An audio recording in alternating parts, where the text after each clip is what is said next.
It's time to get real about shit and have some hard conversations and rip apart topics to make sure we advocate for every angle of that topic. Welcome to the Devil's Advocate, brought to you by DEViL. Give your fandom a recharge, and hosted by the uncanny indie devil, Mr. Anderson. Follow all the comics Devil's Tales at MrAnderson.com.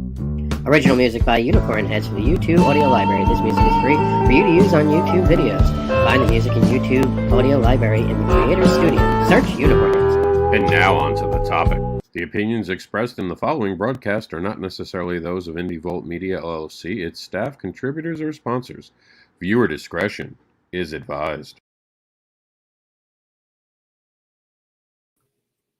Hello. Welcome to a very, I guess, controversial topic. People have already made decisions before we went live. People have already spread panic and worry over what I mean. And we actually had bad weather take out two of our guests today who are going to be part of this. The mics are open. We wanted to leave room for anyone to show up who wants to be part of this. This is going to be a 1-hour event because we are part of the indie event, which, by the way, the secret word from the indie event is butt beard. That's right. So we have already put on the call to everyone to come in here. We're live, so that means we're going to be talking about this. We got some good information for you. We got Meredith already coming in. I guess she wants to be part of it. What's up, Meredith? You wanted to be part of this? I mean, people are already upset, I'm being told. People are ready to riot. The devil said that all the online cons are bullshit, which is funny because in English language, there's no all online cons. I called out online cons, not all of them, but we'll go into that in a few minutes. How you doing, Meredith? How's indie event going on right now? I'm sending some invites right now as we're going. Yeah, we've been really kicking ass today and yesterday, and honestly, I haven't had any bad feedback. I don't know about you, but I personally haven't, because everybody's bringing their own show. You know? Oh yeah. Hold on. I'm trying to invite the world to see who wants to be part of this. So I don't mind being a seat warmer, and if you've got more people coming in, you are more than welcome to boot me out, because I've been basically on either on camera or behind the scenes all day long. And I don't mind. Hey, there's Matthew. Here's Larry. Broken chair. So we're obviously there's a lot of people who want to be in this. So let's go around the room and introduce ourselves. I guess Varian Broken chair, you're first right next to me. And you guys know who I am. My intro was just up, but just in case you don't, check out MrAnderson.com where I create fetish monsters and more. Varian, tell them who you are. Hi, everybody. My name is Varian Grant. I'm the founder of DEViL Media LLC. It's what you're watching, this lovely program. Who brings you this lovely program? Started that back about 3 years ago. We just celebrated our 3rd birthday on July 4th. Because I was cheeky and said, hey, I'm going to launch an independent comic review company or comic promotion company on Independence Day. I'm clever. And that's what we got. But I know you said, hey, you want to come in? I figured, hell, I can come in and talk some crap for a second, or listen to something and really get mad at people and say you don't know what they're talking about. That's me. And you can tell us the radio numbers. I'm actually curious. Did anyone travel from your show to our show? We did. We didn't have any fall off. We got up to I had misquoted just a minute ago. I thought we got to 22. We got to 27. So we're currently sitting at 27 yet again. And there's my cohort. Mr. Randy Zimmerman. Yeah. Okay. How you doing, bud? How's everybody doing? Good. Controversy. Hopefully getting some views for this tonight. Controversy. Always controversy. Yeah, I said that not all the online cons were good. As a matter of fact, I called bullshit on them. So we're going to go over what that means tonight. Varian, were you done with the intro? I am. Right now, you got 27,804 people listening. I'm going to run real quick, but go ahead. Keep talking. All right. Randy, introduce yourself since you got the next position. I am The next position. Okay. You I'm just Randy ran Zimmerman. with it. I'm an independent and alternative comics creator. I've been doing it for years and years. Worked for a lot of freelance for a lot of companies.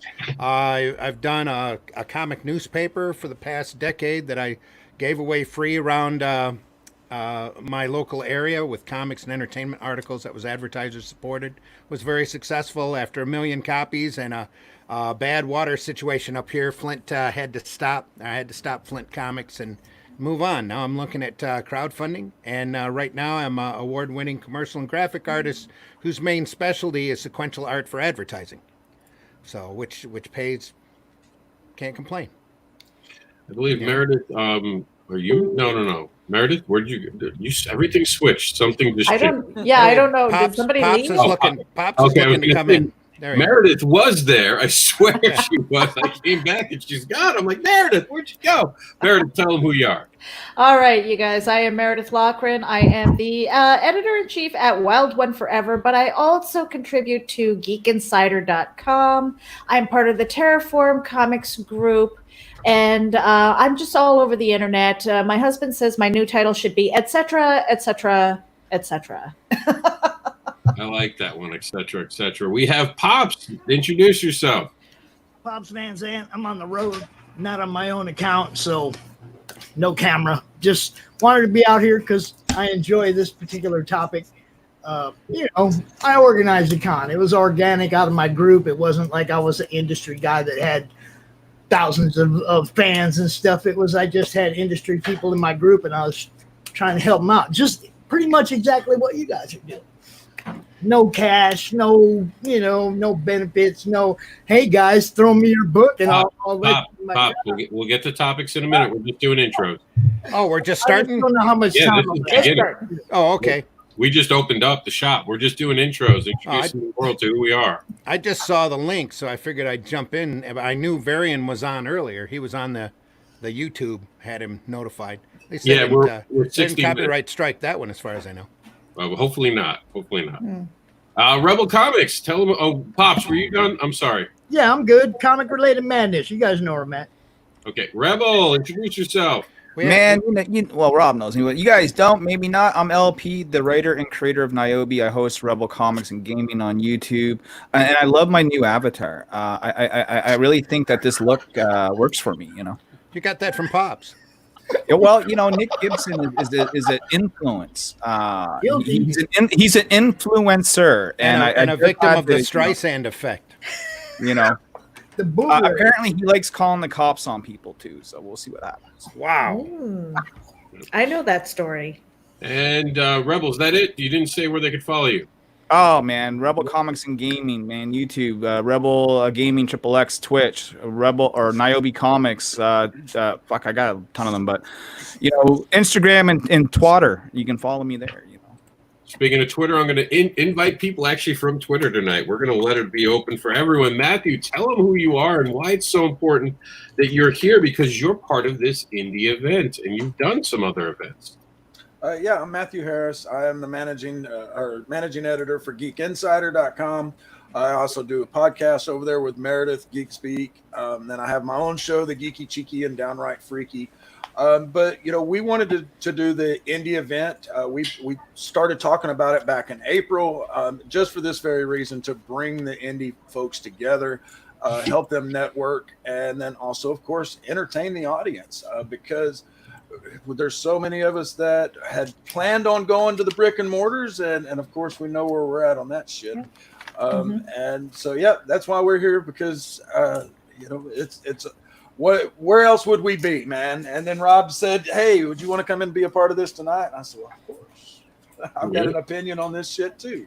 All right, so let's start it up with the most basic and honest truth. For everyone who doesn't know, I actually created a group that grades actual real brick and mortar, if that's the best way we can refer to it, Comic Cons.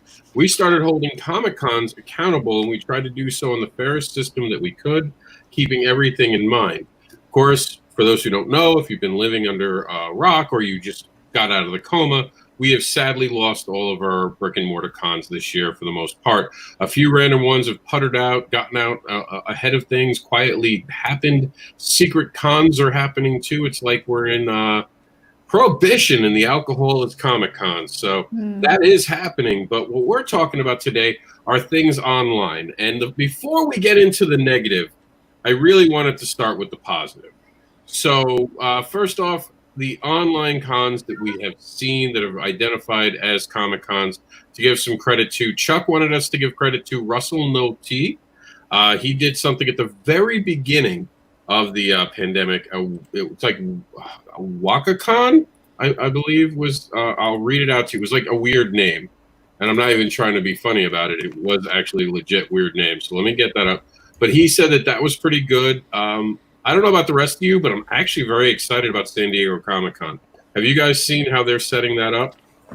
Yeah, they're doing something a little bit different. And I think that they're going to be copied. Oh yeah, you do something right, and everyone will do it next. Yeah. When you got that kind of financing and that kind of a backing and following, it's I mean, you're going to get people to watch. That is true. That is, they had a lot. If I had, they could go to that table and talk about what they were going to do, and it was like, well, what's the budget? Well, the budget's $1 million. Oh, okay, now we can do something. Whereas when we do it, it's like, what's the budget? $4. Yeah, $4. How much you got in your wallet? Yeah, so San Diego, we're eager to see how they do it. There have been some other cons that have gone and come from the professional things. One of the biggest things that's been a problem, which we're going to talk about, is charging for it, and celebrities getting charged for it. But beyond that, you got to give credit to GalaxyCon has done some good stuff. For those who don't know, they've actually brought some pretty good panels. I haven't seen them try to do merchandising. We're going to talk about that in a second, and why I'm calling bullshit on online cons. But one final note, I do want to talk. And mind you, when I asked this, and I've been asking all week, someone tell me a positive con, and I'm going to ask you all to name one that you have not been part of that you think was a positive con, and did something that identified a con too, because some of the things calling themselves cons, I don't think that they're really hitting even close to what a con is. So we're going to talk about that too. But where's the last one? I know Chuck was real excited about the one con. I'm trying to see what the other one. I know it's John Crawford said. Here it is. So the Russell No T's con. I'm trying to find it now. It was. Oh, it doesn't even say the name. Come on, not even helping me. They called itself the ONLiNE Writers Conference, but it wasn't called that when it first came out. Well, so I guess it was rebranded. I guess it was. They probably called it. Rob, I got 10 minutes. I got to go to work. So I'll shout out my piece first. First of all, shout out to Pops and his online convention. During his online convention, I made $200 worth of web sales for my store. To me, that is a success. When you are an artist or a creator and you can actually do one of these virtual cons and make a few bucks out of it, that's a good time. I mean, hell, I can go to a brick and mortar con and not even make $200 worth of sales. You know what I'm saying? And that, sometimes I sit there all day and maybe one person buys like one $5 floppy and that's about it. But virtual cons isn't a new thing. Video games have been doing this for a long, long time. I mean, BlizzCon has their brick and mortar con, but then you can also buy what's called a virtual ticket if you live afar and still enjoy the festivities and the panels and stuff like that. So this isn't anything relatively new by any stretch of the means. But Pops, you did a good job pulling off one of these things. And by the way, Indie Event did a good job too, and it's still rocking and rolling right now. These things aren't easy to pull off. And in the wake of COVID, in the wake of not being able to go to a physical convention, this is the second best thing that we got. And even when things get back to normal or quote unquote the new normal, you're going to see a lot of changes at these cons just because people are still going to be paranoid now of a pandemic, vaccine or no vaccine. All right. Well, have a good night at work. Thank you, brother. I just had to come in for a few seconds there. I really do got to dodge off though. Go for it. Right, dodge away. John Crawford was saying COVID Con, because what he liked about COVID Con was not only did he have a great time, but it actually got them exposure through Fit TV, which I thought was really cool. It was a free event, and they were streamed on Facebook Live and actually through the Fit TV app. All right, so Varian, have you been to an online con that you enjoyed? The thing about the online cons is that I haven't gone to any to sell anything. Because I don't sell anything at regular brick and mortar cons, so I figure why start now. No, I made the joke, but I've done a lot of panels, and I do enjoy the panels. I do enjoy the meeting different talent that on the panels.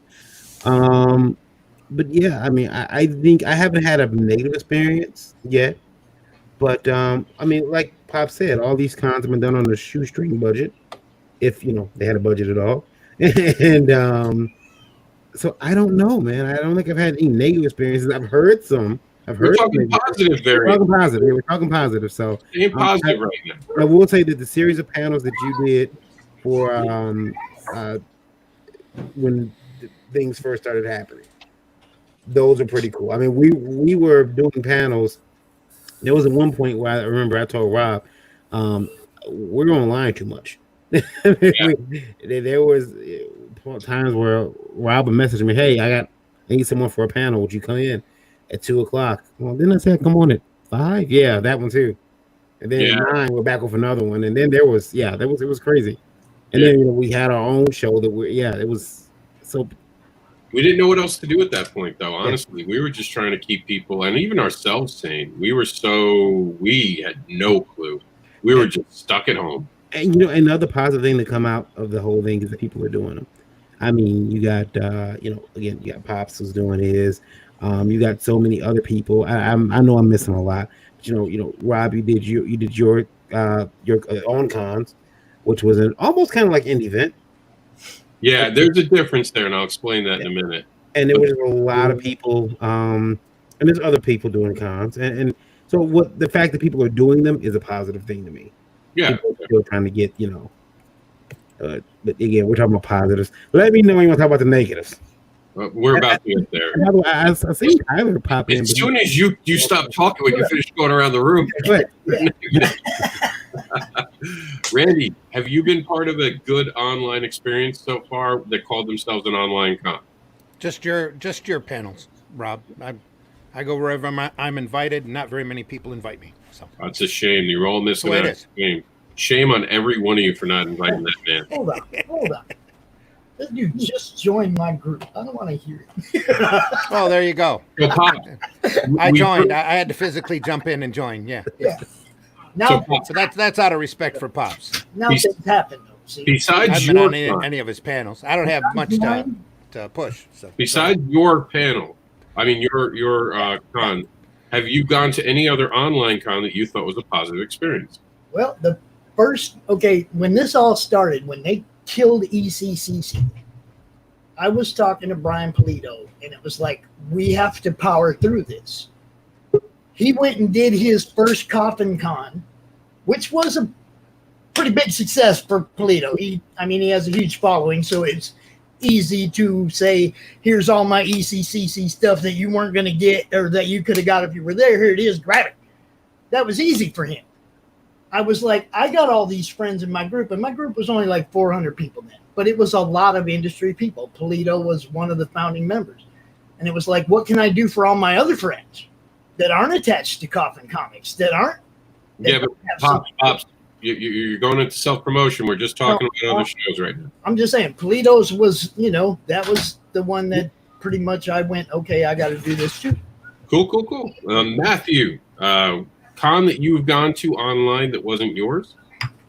I have actually been slacking, man. I only have done ours because just everything going on with our own podcast and the double websites. I did do the NSC live one, but I only did one show over there, so I can't really, of course I enjoyed it and I appreciated what they were putting on, but I don't have a dog in this fight.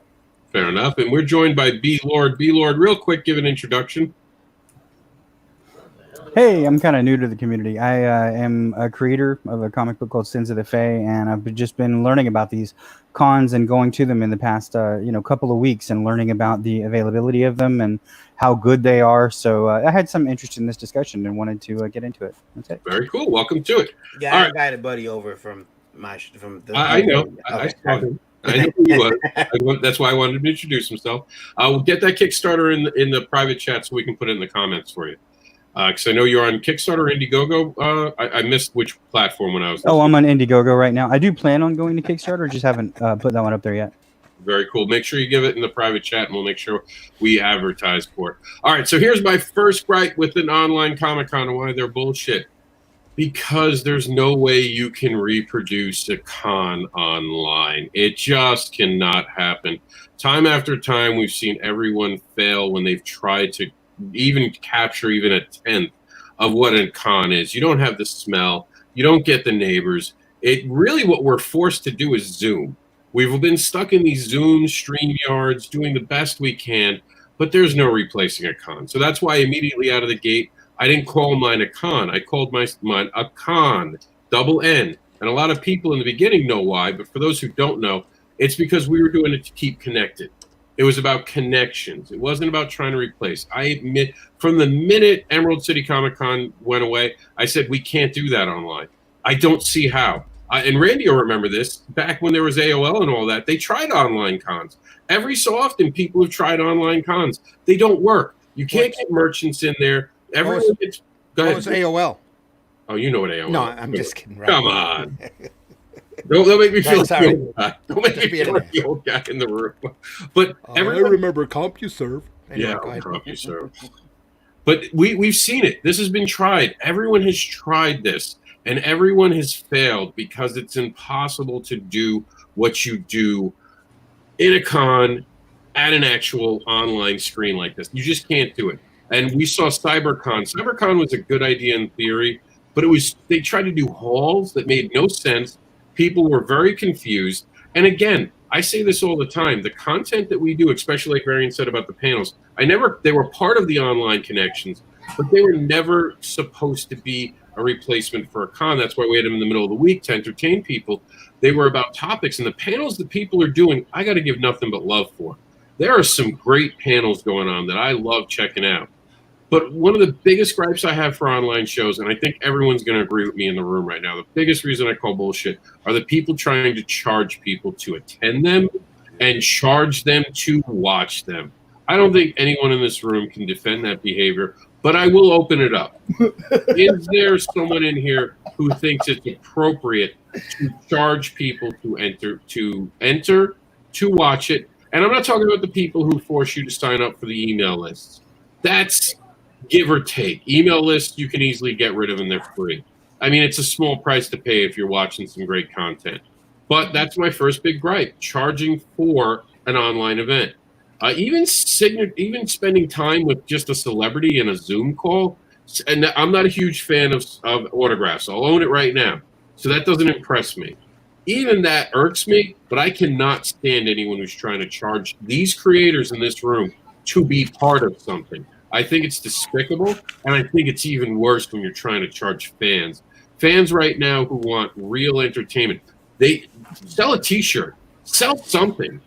Am I wrong? We'll go around the room one at a time. I don't know how much time I got here before I'm going to be back on the road. So I just want to say my hope that, CromCon, it was Comic Related Madness Con. It was pretty much my group. In my group, I had no reach. I was like, call it a con. It's catchy. Everybody will watch. We've done 4 now. Every time it's grown. The platform for the next one is changing. We're actually partnering up with Comic Cast, so we're going to have a larger reach and a better platform. But it's all been on no budget. It was all because of COVID. It had nothing to do with let's make my group into something by doing cons. It was like, oh my God, what are my friends going to do? They don't have tables to set up. Well, then let me ask you a question. Since you said you had to go, why do you consider what you're doing a con? If a con is something, honestly, and this is a fair question to ask anyone in the chat room, we're going to get to comments, I swear, but Pop said he had to go. So we're going to ask him, why do you call what you're doing, which is basically, from what I've seen, interviews and panels, why would you call it a con? Is it like you said, it's just catchy, and you figured, hey, go with what's catchy right now, or do you think it actually compares to a con? Well, I don't have the reach of a con. I can't get 20,000 people to come through the door and look at people's stuff. I don't have that reach, But I have had vendors. I've had Moto Glass out there showing his glass etchings. I've had people out there that tried to sell graded comics. I've had cosplayers. I've opened it up to, anybody who wants 30 minutes time to talk about what they do, whether it be a Kickstarter project or a vendor. Come on, you guys. No, thank you. Bye. I'm good. Bye. I'm good. Thank you, Sophia. Grandkids got to be involved in anything Grandpa's doing online. That's just how it is. But yeah, man, it's not that I was like, I got a con.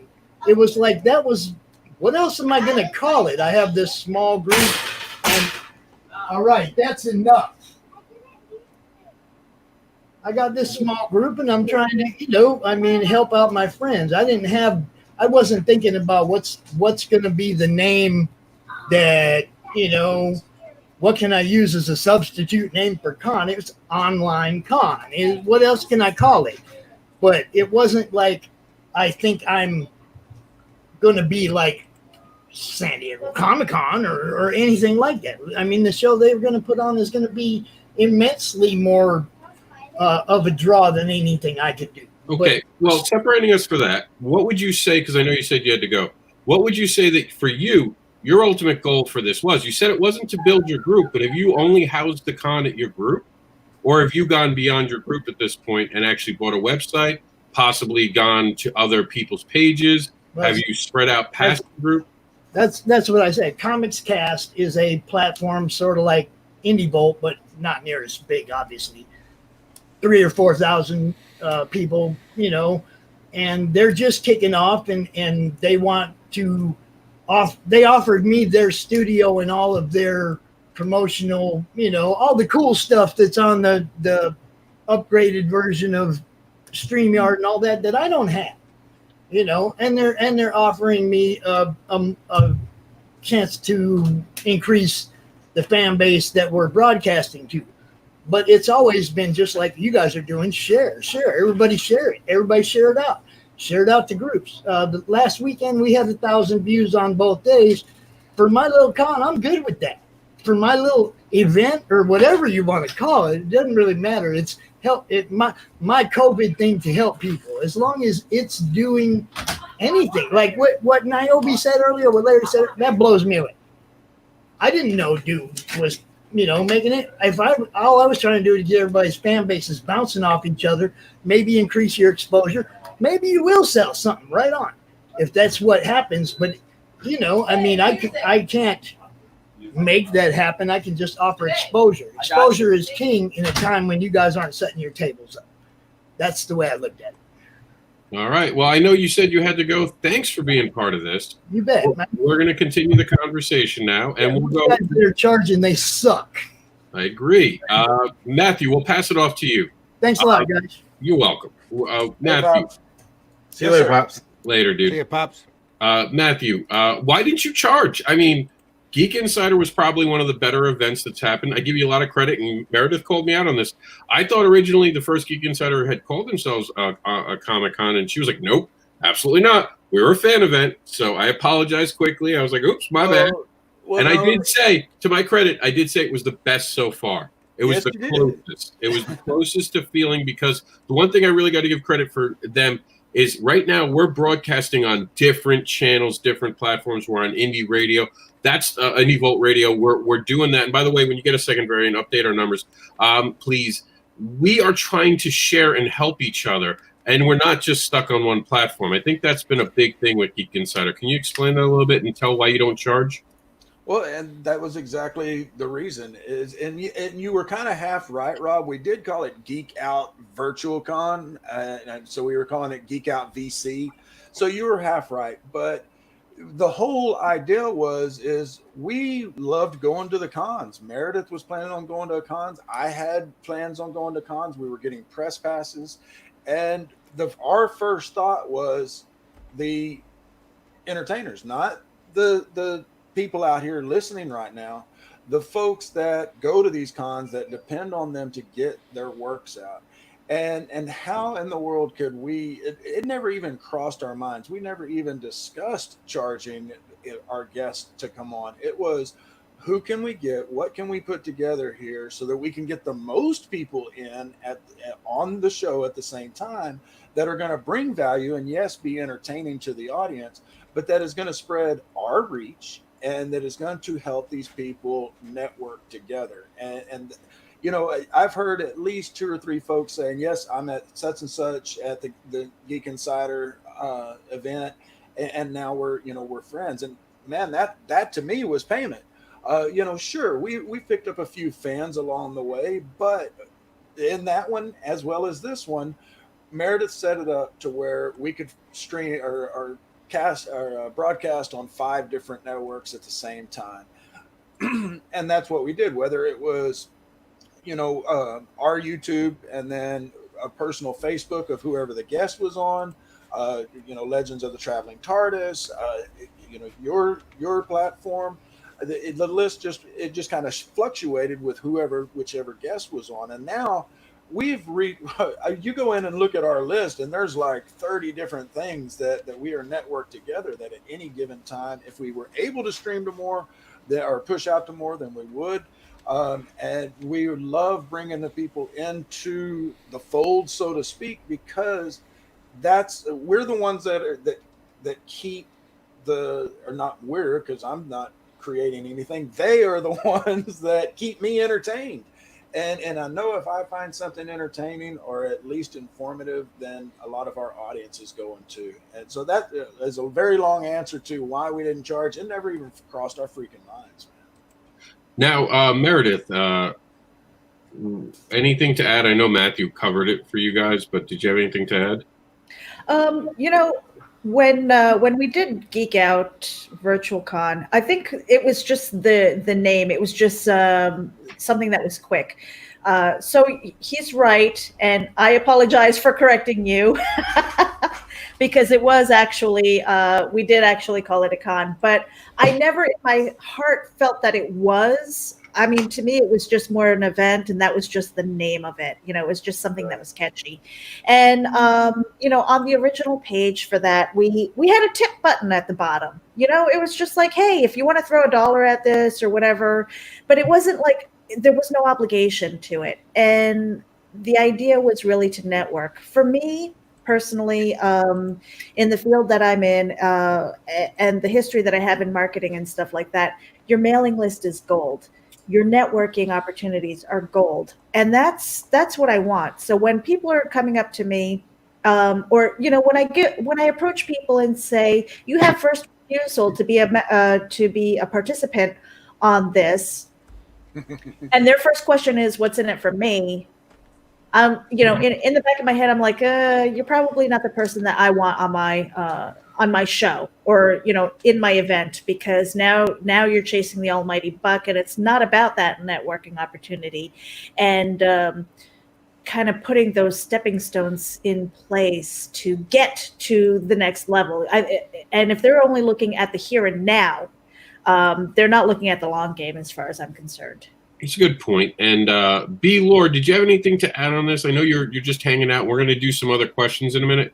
But would you pay for a convention to be part of? Would you do that? No. Okay. I mean, the short answer is no. I mean, the thing is like in that kind of situation of I've been in business all my life. I've worked for billion-dollar companies for most of my life, and I've been to those those kind of conventions where they pay for you to go to a 5-star hotel, and they there's 300,000 people or 300 people or whatever, and there's somebody that's richer than you telling you how to sell a pen.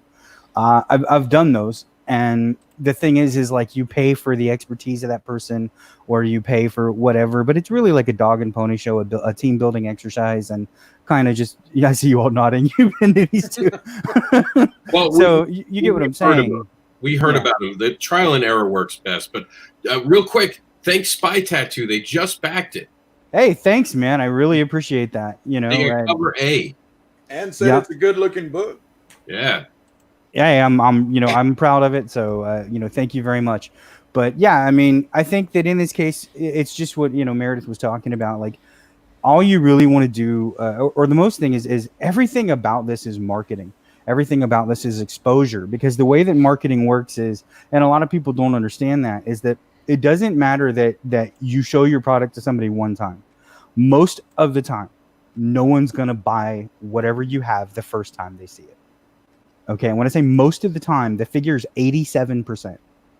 87% of the time, the person that sees your product, is, even if they're a lifelong fan of whatever you're doing, is not going to buy that. Lord, I'm just going to cut in right now. I think we're getting a little off track from the online aspect of it, and I do want to cover a lot more. So I don't mean to step on your toes, but no, man. I'm just saying that, like, it is all about exposure and marketing. I wouldn't pay for it because, frankly, I don't think anybody should. It's a mutually beneficial arrangement and agreement for all parties involved to share what resources they have and to do the best they can in this kind of COVID time. Thank you very much. Very in Europe. Robin, I think the reason why, but if you have a physical show, physical con, and you're promising that you're going to bring, 5,000 people through the door that weekend, well, then, yeah, I want to pay to be there because you're bringing in bodies who are hopefully they have full pockets. Right. When the show is free, I remember when an office building I was renting, they had it was one of those shared buildings, and they had a conference room, and it was the first building that I ever rented where I had to pay additionally for the conference room. And I asked the woman, I said, well, why do I have to pay if the building's been free? She says, well, Mr. Grant, something given away for free has no value. And all of a sudden, prostitution made sense to me. But after that, there was also, I was thinking, okay, well, now if you have a free con and you have free spots, everyone's coming, but is anybody coming to buy a book?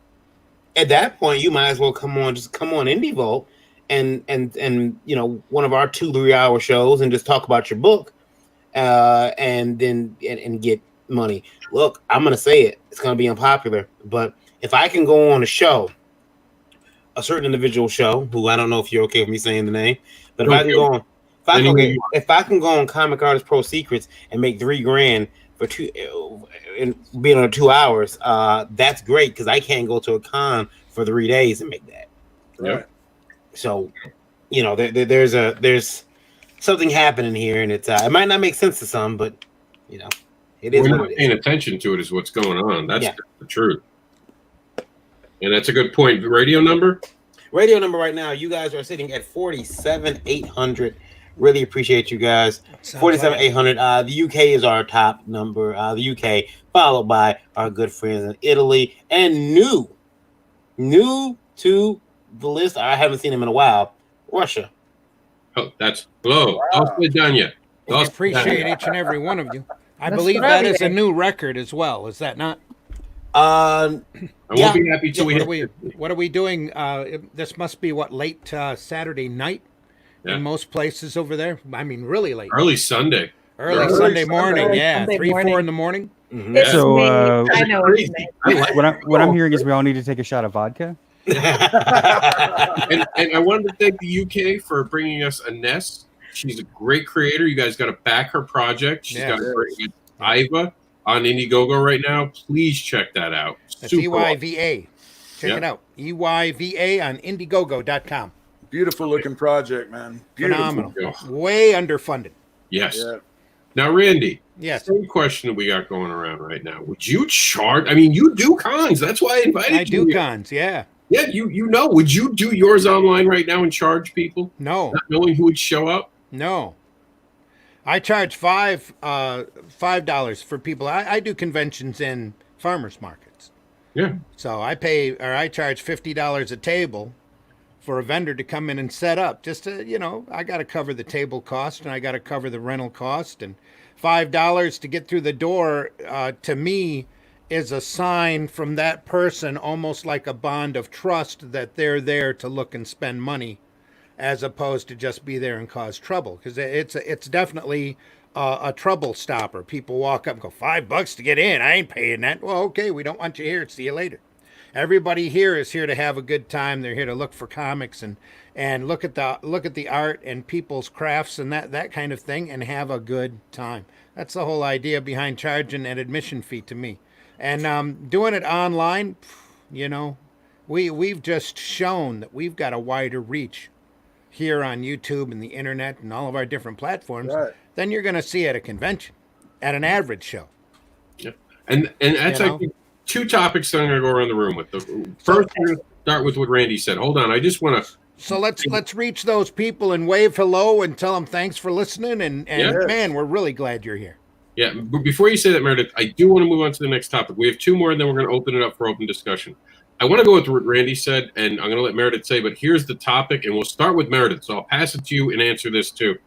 We're celebrating online cons. Why aren't we celebrating IndieVolt for what they've done tirelessly? Why aren't we celebrating Brian K. Morris, Geek Speak, everyone who's not stopped producing? That's what bothers me about online cons. Everyone does something on the weekend, and they want to be patted on the back once a month. You guys are doing it 2 times, 3 times a week, if not more, reaching bigger audiences, bringing, like Pop said, he made 1,000 views for what, a 12-hour show? I make 1,000 views for sometimes the crowdfunding report that we do with a Kickstarter pause, or the other one, the 7 Reasons. We're doing it every week. Why aren't we celebrating the people who week in and week out are bringing us content? Why haven't that, like, that's what was great about the indie event. It's all of us coming together, showing we never put our pencils down. We've been here the whole time with you, suffering with you, feeling the effects of it. Meredith, go ahead. Well, I mentioned this earlier today. I don't remember which show because I've been in and out throughout the day, but what I mentioned was that we all we have to take care of our core, right? I mean, like if you are out in the elements and stuff, hypothermia and stuff, you're going to lose your outside limbs first, but your core is going to try and survive. And when we are ourselves in trouble, we kind of look at ourselves and and I believe that it becomes more me. I have to take care of me. I think once we're taken care of, then we can actually look outside ourselves and help other people. And they even say that when you're on a plane, if in case of an emergency, put your mask on first before you help your child, because if you're out of commission, you can't help anybody. And I think that's kind of what I'm seeing in comics is if we're in the position where we're okay. I mean, we're scrapping. Don't get me wrong. Everybody's hurting. Everybody's having a hard time. We're just trying to get through it together. But I think as creators, if we feel confident enough that we have our shit together as far as our art and as far as our networking and stuff, then we are free to help other people. That's just a theory. But that's where I am right now. That's where I am, and that's why I feel like I have the ability to help others and to advocate for other people. But to the point of what I'm saying, why aren't we celebrating the people who never went away? Well, even the new people who are showing up and making a show week in and week out. They're learning. They're getting new camera, new supplies. They're helping the industry. We keep talking about these things on the weekend as if they're the things really making a change. I disagree. Well, it's Geek Insider. It's IndieVolt making the change, bringing the new audiences in and comforting people. These online cons are going against Netflix on the weekend right now. Because let's be honest, people are back at work. And even when I was doing the online ones, we had viewership that was lower on the weekend, higher viewership during the week. It's another reason it's bullshit. People are hanging out with their families. Yeah, but Rob, in a roundabout way, what I'm trying to say is that when we're okay, we can advocate for other people. We can shout out like all day today. I think part of yesterday, I was like celebrating IndieVolt Radio as like the unsung hero. Varian Grant, you are literally doing so much. And I don't think it's celebrated enough. And I think that we have to be aware of who's helping us and give them a leg up, give them the boost, tell our network, hey, this guy is really helping us. And, and then some of us, I think it's a credit to us as people that we don't want to sit here and pat ourselves on the back. Exactly. We don't need that. We don't need that. But it is nice to be recognized. It is nice to have the tip of the hat. And, like today, I've been calling it kind of like pass the hot potato. Pass the potato to the next show. Give a shout out to the next person. Say thank you to the show that was previous to you. Even though we're not connected in a network, this isn't like a nonstop thing. Everybody brought their own show. I want to thank Meredith for being one of the few people who recognize my true genius. And he's not going to be able to get his headphones on. Oh, no. Mary, did we hit 50 yet? We have not hit 50, so we're sitting at around 48. So I apologize to Lola right now. Yeah, that's fair. But that's really the point. That's the thank you of doing this, at least to me, is the fact that Varian can call up a number and say, there's people in Russia listening to us right now. There's people in China, Peru. Holy crap. There are people out there that we're actually entertaining, even if they're sitting there looking at their radio speaker and going, who are these stupid folks? It doesn't matter. At least we're entertaining people, and we're talking comics, we're talking sequential art, we're getting people out there and used to a very, very unique art form that we all just love, or we wouldn't be here doing it. And you're talking like Larry had said he made $200 from being on Pops's show twice, I think. I made $200 just being on getting the indie bump on my Cat Dad and Supermom for being here one day talking about it. And that's the truth. We see the bumps. Geek Insider shares something. I see a bump. That's the point I'm trying to make with this, is we're making too much of a big deal of trying to make something really complicated. We don't have to make it so complicated. It doesn't have to be an online thing. Do interviews more often. Right. Make it a more normal thing. Pops wants to do something for his thing. I'd like to see Pops do a weekly show. Why make it just one thing and try to make it something that we can't reproduce? I started in the very beginning of this every weekend trying to do something. I hated it. It wasn't working right. I got rid of it because it wasn't. I started breaking it into panels. And then I realized no one had anything to do during the week. I moved it to the panels. I moved it to weekdays. And I say this all the time. I do these shows for one person. The one person who needed it today to be entertained. If I entertain that one person, I don't care what the rest of the numbers are. And I know that's what IndieVolt does.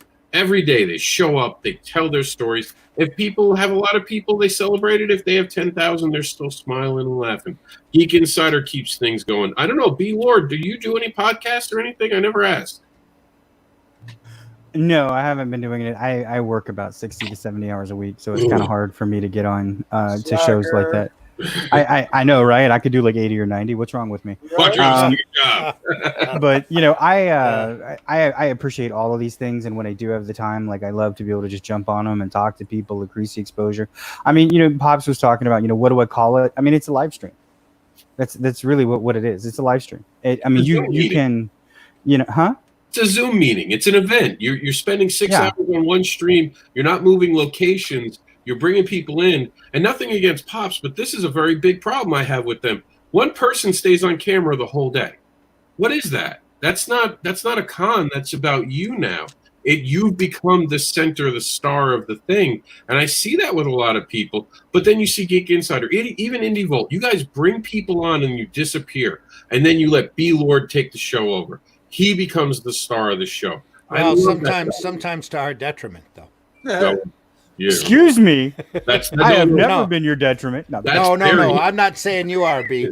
No, other people, not you, B. Never. That's very basically going, you want me on the show? Come on. Yeah. I love him for it. He will kick the gates open for anyone. And I mean anyone. Well, it's quite honestly, it's because when we're on IndieVolt, the numbers go up. We have interesting people on, the numbers go up. Yeah. Whenever we've had Dennis Barger on and the numbers have spiked. We were talking about controversial topics like the CG SJW conflict. The numbers go up. Even today, the numbers are way up. And obviously because B. Lord is here. B. Lord. Thank you, B. Lord.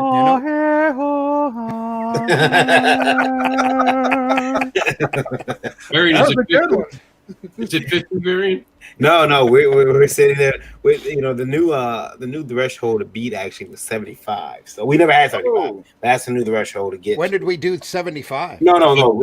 That's the new threshold I have to pay again. Okay. Gotcha. But I want to be the first one to break 50 tonight because it would be so cool if we break 50 during the. I will pull the plug before we hit 75. I guarantee you. Either that or that breakfast buzz tomorrow morning where we'll try to drag in some special guests. Well, Brandy, tell them what time it's going to be on so they know. 9 a.m. Eastern Standard Time. So get your protractors out and figure out how that works in your own time zone. Oh, everyone knows Eastern. It's New York. Just look Eastern. what time. Yeah, New York time. New York time. Eastern Standard Time. 9 Yeah, you a.m. know that place is falling apart with like a 28% YOY crime right now. We'll be back here again drinking coffee and talking comics. So But, we'll see who we can get on board. Varian, I have a really interesting question, and again, I wish Pops had stayed because Pops threw some shade. So he had called, I guess, me out because he was offended that he thought I was talking about him. In all fairness, I never meant it about Pops. I was thinking about, I want to say this nicely. I was talking about organizations and bigger groups. I had never considered him, and it was never directed towards him, to be clear. But he found himself a little offended by it and questioned why he was doing it. It's never my intention to make anyone question why they're doing it. If you're helping someone get noticed, you're doing a great job. Your name choice might be wrong, like B. Lord said. Just call it a stream. Call it a hangout. Don't try to call it something we can never be. That's why I called it a CONN, a connection. Try to be creative. Create yourself something new. Make it your own thing. Call it a panel. Call it an interview show. Call it the Pops Van Zandt Show. And trademark it and go out. Call it a palaver. Pops palaver. There we go. Do that, Pops. But one thing I did take a little offense to, Pops, and we can talk about this anytime you want, Pops. You tried to take a shot, and I think it was directed towards me, about the things we do, raising money, asking for contributors, like Meredith had said, having that tip jar. And the reason I take offense to it is, first off, if it was towards me, you don't know me, Pops. You don't know how much I spend to keep this site running called Comic Book Advocates. You don't know how much it costs for us to have these StreamYards with all of these options, with all these extra features. And you don't know how much it costs IndieVolt to be on the radio and how every time we're celebrating, Varian's got to pay more. That's not fair. We're trying to do something for our community. And when we're asking people to help us continue to keep this going, I don't think taking a shot's the appropriate thing, Pops. Nothing against you, but you're in a Facebook group. We're running websites. Every person in this room, except for B. Lord, I don't know if he runs a website, but everyone else in here is part of a system that costs hundreds of dollars a year to run. And if you start counting the equipment we have to replace because we're burning our computers out, you could be talking about thousands of dollars. It has cost me thousands of dollars to run Comic Book Advocates the last 4 years. We get a lot of views, which means I need a higher streaming package. We had to go to a cloud, so our site would continue to load because too many people at times would watch it. We've had threads that went into the thousands of views. I don't think you understand that, Pops, and I think that was unfair. And I'm going to ask all of you, do you think it's wrong for us to ask people to help us keep going? And Pops, it's a little disingenuous because you're helping people crowdfund on your events, which is exactly what we're asking for. So you can't knock us asking for help to continue doing this so we could help the crowdfunders continue to make money. You have to be on one side or the other. Am I wrong? And again, I wish Pops was here to defend himself, but I did want to bring this up. We'll start with Varian. Is it wrong for us to ask for help to continue with these higher prices? Because since we've been online, I assure you, web hosting has gotten more expensive because it's now something that we're using more. Yeah, I don't think it's wrong. I do think that we're me and Randy and I know Rob, you've been brought in a couple conversations. We've been discussing a type of telethon for IndieVolt in the coming weeks, just so that we can keep the lights going. Because there's IndieVolt.com, there's IndieVolt TV, there's IndieVolt Radio. We have a TV network. That we have, just like Netflix. You go download it from Roku, a Roku-enabled device. You pull it up, you watch movies all day. On us, free. We don't charge anything. Just download it. IndieVolt Radio, it is free. Those things cost. Now Yeah, and they cost and they get pretty expensive, and there's a lot of time. You got to make graphics. You got to make sure that this is fixed right, that's fixed right. I gotta when I have people write stuff for the site, sometimes those people are very scary and I have to pay them. So that does require money, and yeah, it can be costly. And I don't think there's anything wrong with asking for some help, especially if you are providing a quality service and you are helping others. And I just say, just be careful how many times you go to the pod, because it can be you don't want to become PBS. And nothing against PBS. I'll leave it open every day and allow them, Varian, and you'll do that cool telemarketing thing. And I already donated comics to it. Varian's got it. So I'll give people things, and we do things. Varian, you have done amazing things for this community and this industry. More important, right, Randy? Yeah. The industry more important. Oh yeah. If only they would build that statue of me I keep asking for. That's okay though. Well, calm down. Nice things. Relax. I know I'll have to make him the dragon he wants to get. Yeah. I want to quickly say, just to pass the potato, Russ Explodes, Russ Allen, special guest to CB Zane, Michael Shoemaker, Wendy Steen, Shanner, Ed Williams, Inventa, Rivas, Fournay. I'm sorry, I know and Louis Torres are all going to be next on the indie event. We're going to keep going. So this is an honest topic, and I want to keep talking about it. I'm sorry to cut in, Varian. I just wanted to pass the potato. I did want to show you something though. We did have a question that was on Indie Vote special we just did, and it actually was about cons. I wish I would have saved it for you, but I'm very greedy that way. So I want to put this question up, and it says, as a fan with no ambitions of becoming a part of the industry, I miss cons because now we've lost the personal meetings and conversations that we once had when meeting a new creator in Artist Alley for the first time. I think those who are happy to stay behind the computer and sell to their fans really don't like them. That was from Lester. And I talked about that a little bit on the show, but I figured, well, I'll let you guys dig into it. First, we'll get to Lester in 1 second. Did anyone else have anything to say about asking for money, the tip jars, and all that? I just wanted to make sure we finish that. I just want to say something really quickly. A lot of people, they don't understand that to put on a decent show, you need the equipment. You need the power to power the equipment. Time for a lot of people equals money. And, it kind of goes back to I know it sounds a little bit off topic, but in my bartending days, we would have people walking in the door, like your crack addict or whatever, and they say, "Can I just get a glass of ice water?" It's like, buy a drink first, and they're like, "I just want water." I'm like, "Well, my cup costs money. It costs money to run my ice machine. I pay for my water, so that's not free. And you're coming in and you just want to take it, So there's a lot of times." Going back to the comics, and people who don't understand the underbelly of it, of putting on these events and things, many of us are volunteering our time. We're not getting paid for it. We'll never see that back. So by putting out a tip jar, I think it is it's respectful to the community and to what we're doing, and it's a tip of the hat, literally a tip. For anybody who appreciates the work that we're doing, and whether they can afford it or not.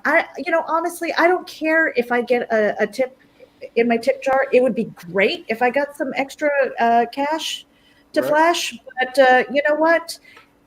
Hit the share button, hit the like button, subscribe to my stuff.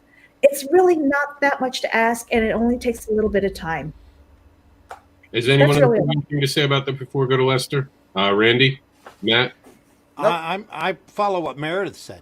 Yeah, I think she did beautiful. Yes. Yep. Same here. I mean, I don't run like what you guys do, but I mean, I do have, just for being a creator, there's a ton of things that go into it on the back end that people don't realize. So I'm sure for anything like this, it's the same. You know what I mean? That there's an extra infrastructure that I have, no part in. I don't understand, and I don't see an issue with putting like a tip jar or whatever out there. Because if I want to give $5 or $10, I mean, I'll do it. You know what I mean? I mean, it's not like you're saying that, this is required for you to be in my presence. It's just, hey, we spend a lot, we put a lot into it.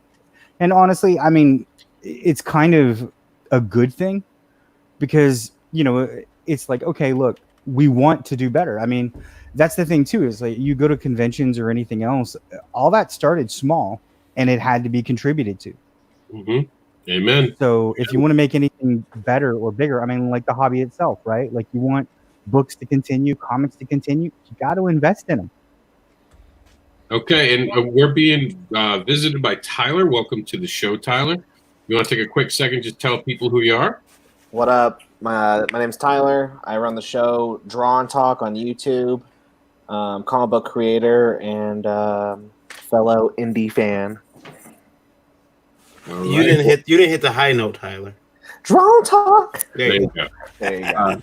Okay, so to Lester. Hi, Lester. I did not forget about you, buddy. I was coming for you.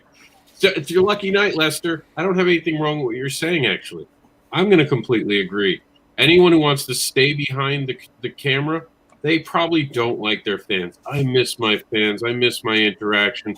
I miss meeting you, shaking your hands, having those private conversations in person, and giving out my free hugs and spanks.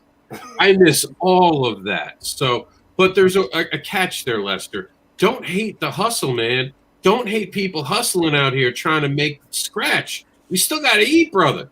We're out here trying to keep alive and survive. Trust me, if I could have gone to a con this weekend, I would have been like, Meredith IndieCon? Pop, toot. I'm going to Tampa Bay Comic Con. I can't go to Tampa, dude. None of us can. There's no Tampa. No MegaCon. There's no Motor City. There's probably not going to be a New York Comic Con. There's no San Diego Comic Con. Do you get what I'm saying, Lester? Let's let this pandemic stop before we start shooting at nasty comments towards people. Let's see what happens when everything restarts, and then maybe we'll talk about the people who want to stay behind the camera. Am I wrong? I pass it around the group. Varian, the angry man, Grant. I said on the show, on my show, when I filled this question. Look, I understand what he's saying. You know, there are people who might not want to. I don't want to go back and meet those people again. I can not when I can stay home and make all this money. But then there's a part of going to Comic Cons which is infectious. Yes, and it gets into your blood, and you start to feel like, hey, you know what? This ain't the best example. It might have been, was it Kevin Smith who said like, "This is my tribe." Yeah. Like I found my people. Here they all are, and they're weird and they smell. And not all of them, but you know, it's just I do like the con experience, and then tell you what, I mean, there's a part of me who I didn't stop being a fan. I still like walking around the show. I'll leave my wife at the table until I gotta go to the bathroom, and I'll walk around the con. I'll come back with bags. You know, there's a part of me that misses that. Travis does that when I table with him. He's like, I'm just gonna go to the bathroom. An hour later, how many of my books did you sell? Son of a bitch. Yeah. So it's that I miss that, and but yeah, I can't hate either side of it. I can't hate anybody who misses cons or creators who don't want to go to them. Yeah. I mean, there are people who do not want to go to shows at all. Yep. So what do you think, Randy? Do you miss the shows? Do you miss the smell? I mean, there's the smell, there's the overpriced food, there's that floor that stick, like Legos when you're walking. Stick. Do you miss that, Randy? Sometimes, yeah. But you know, I like doing this. But there's a need for cons. There's a need for social interaction like that. Yeah. There's quite honestly, there's a need to be shoulder to shoulder and to see how many people are out there that are into what you're into. You know, nothing matches doing a San Diego and realizing that this goes on for a mile and a half. You know, back before all of this beer bug happened. That was always something I told people that they needed to do. You need to do San Diego at least once because you'll never forget it, especially if you're into comics. Amen. Amen, brother. Meredith? One second. Matthew. Yes. I'm sorry. What was the question? I was reading something. As a fan with no ambitions of becoming a part of the industry, I miss cons because now we've lost that personal meetings and conversations that we once had. We whispered into each other's ears. Sorry, I just added that. When meeting a new creator in Artist Alley for the first time, I think those who are happy to stay behind a computer and sell to their fans really don't like them, Lester. And we were asking, like, do you believe that? I mean, because you could have a fan that's what is it? Where they don't want to get sick. What's the word? Hypochondriac. Yes, thank you. Yeah. Yeah, either one. Yeah. Yeah. They could be that. They could be terrified. They must love their fans, but want to email them only. Yeah, germophobic, or even ones that are immunodeficient or compromised. No, I don't think that they don't like their fans. We kind of touched on this topic on one of the other shows I was on earlier, to where artists can express themselves in different ways. Some do really, really well on these podcasts and these video shows, and then some of them don't ever want to show their face. We've had several guests like that are like, look, I'll come on and do a podcast, but I don't want to be on video. And there are some that just don't like crowds. I'm not a big crowd person. I love cons, but the crowds kind of ook me out a little bit. But I don't think that not all of them. There may be some that are just like, hey, I'm in this for the money, and as many books as I can sell. And if I can do that from sitting at home, then so be it. But I don't think it means that the majority of them just dislike their fans.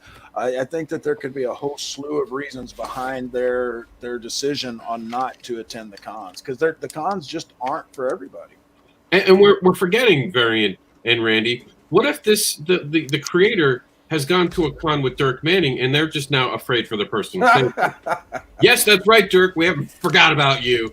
We still know you're a scumbag. What were you going to say, B-Lord? About this? mean, the only thing I can say about this is that I think happy is probably misunderstood here. Being that, he says, I think those are happy to stay behind. I don't think anybody's really like, I don't think it's like, oh my God, I'm going to a party, I get to have the most wonderful time of all, the heavens have come down and blessed me. I think it's more like making the best of a bad situation. So, I mean, if you've got nowhere else to go, if you can't go, like you were saying, to Tampa or anything else, and you want a way to show your wares, then, I mean, this is a way to do it. Okay, Tyler, you're up. Yeah, I don't miss cons. I enjoy cons. I enjoy going to a con, and I enjoy going to like my local shows.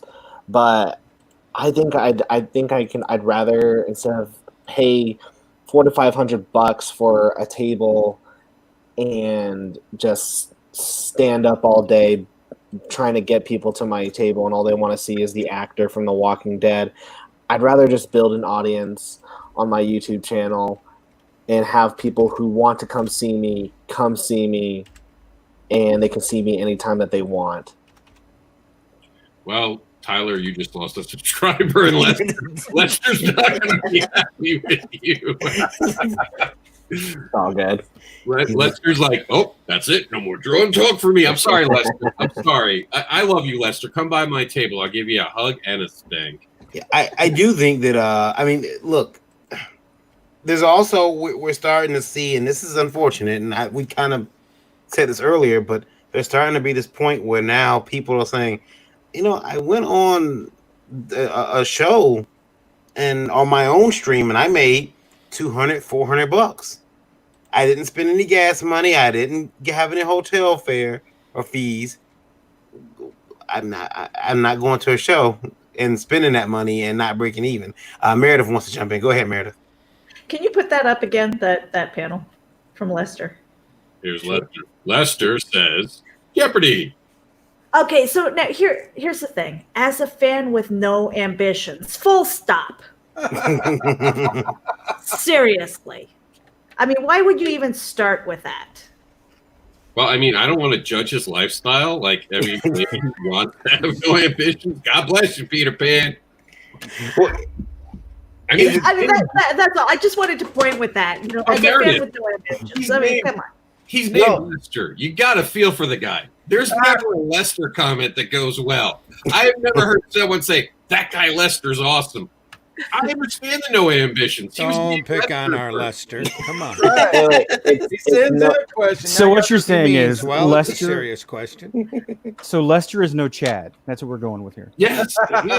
No, let's be fair. It says a fan with no ambitions of becoming. Yeah, I'm part of the industry. So he didn't say he didn't have no ambition. That's how I Oh, read it. okay, I'm correct. Well, Yeah. you know what, Lester, fans are part of the industry. So Yes. They are. Yes. Good point. Very You. good Yeah. point.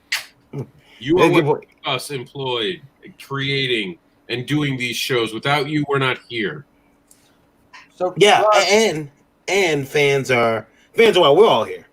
And I made Exactly. 230 on my OnlyFans account. Thank you. Just took the shirt off, showed the boobies. I got some money. Mm.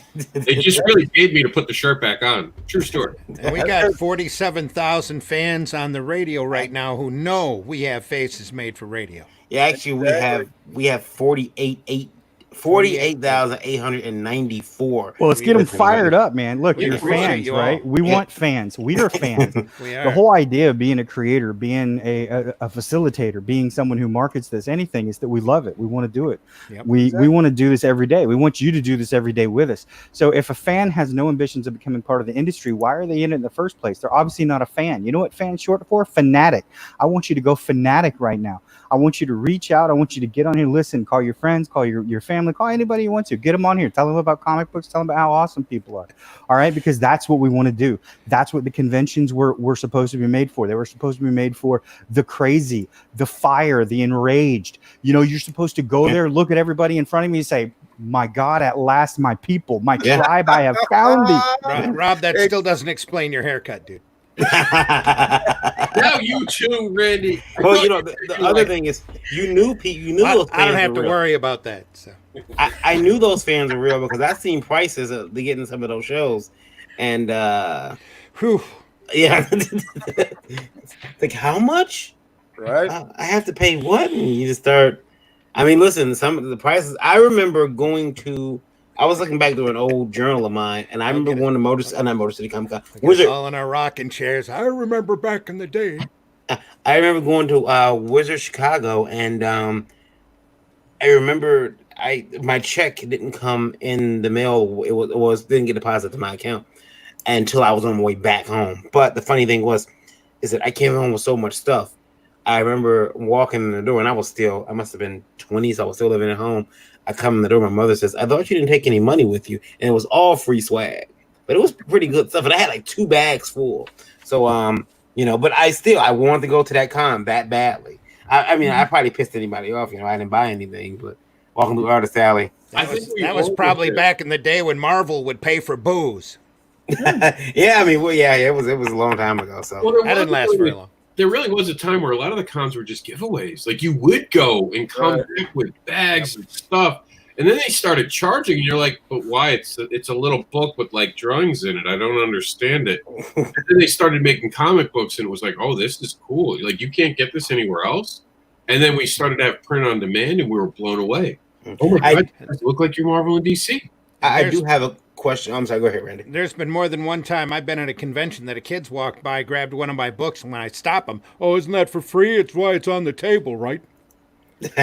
Where's your parents so I can beat them for not teaching you life, son? Their parents dropped them off, didn't care. Tell them, I'm coming back at 5 o'clock. Just be ready. What's what they said. This question is going to cut me and Randy kind of deep. Oh. It's going to cut us deep. We're not even on the side of the board. We can pull up the sup ass boys. Yeah. Sup-ass boys. It's from Indie Vote Radio. It actually is from someone named Tyler, not our Tyler in the chat right now, another Tyler. But he says that's why he doesn't like free cons, especially he thinks the quality of space went down the second Corby switched to being a free show. Don't agree, Randy. Why does that cut us deep? Corby threatened to make a voodoo doll out of me because our dates kept matching one another. I know. I seen the voodoo doll. I didn't see the voodoo doll. I told him if I felt anything, I'd call him and let him know. There it is. You got to tell him, can you straighten out my back for me? Yeah, exactly. Right. Put a couple pins right there next to the spine. There we go. It was just one of those things where I understand that once you do a free show, you can't go back to being a paid show ever. It's You done. can.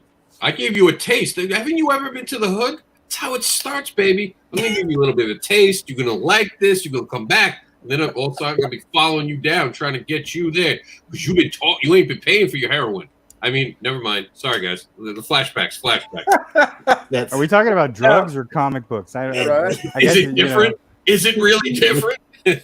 Well, I mean, on a biochemical level, not that much. I mean, it does kind of enforce the same, neurochemicals, which would be like oxytocin, dopamine, and norepinephrine, that kind of thing. I'll tell you Rob, I had a quick question. Numbers give me some ephedrine. Now we are joined back with Pops Van Zandt. It looks like he made it home safe. And Matthew said he had a question. Yeah, I was just gonna ask real quick.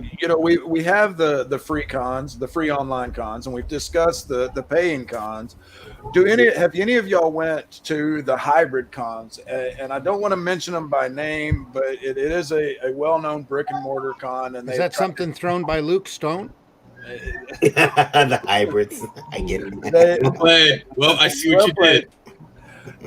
But they let people go and watch for free, and then they're doing we've got these actors from this show, and you can pay $10 to have a personalized greeting recorded by them, or you can have this one-on-one chat with them.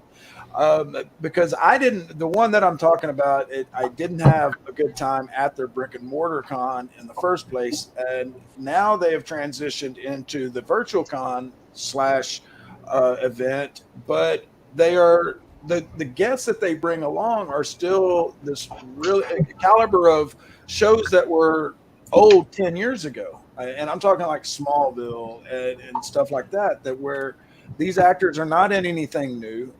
But then they are sucking away, in my opinion, they seem to be sucking away from everything that the people that are in the industry right now are trying to leverage. And so I just wanted to ask your opinion on the hybrids. Oh, yeah. Wait a minute. What did SuperCon do?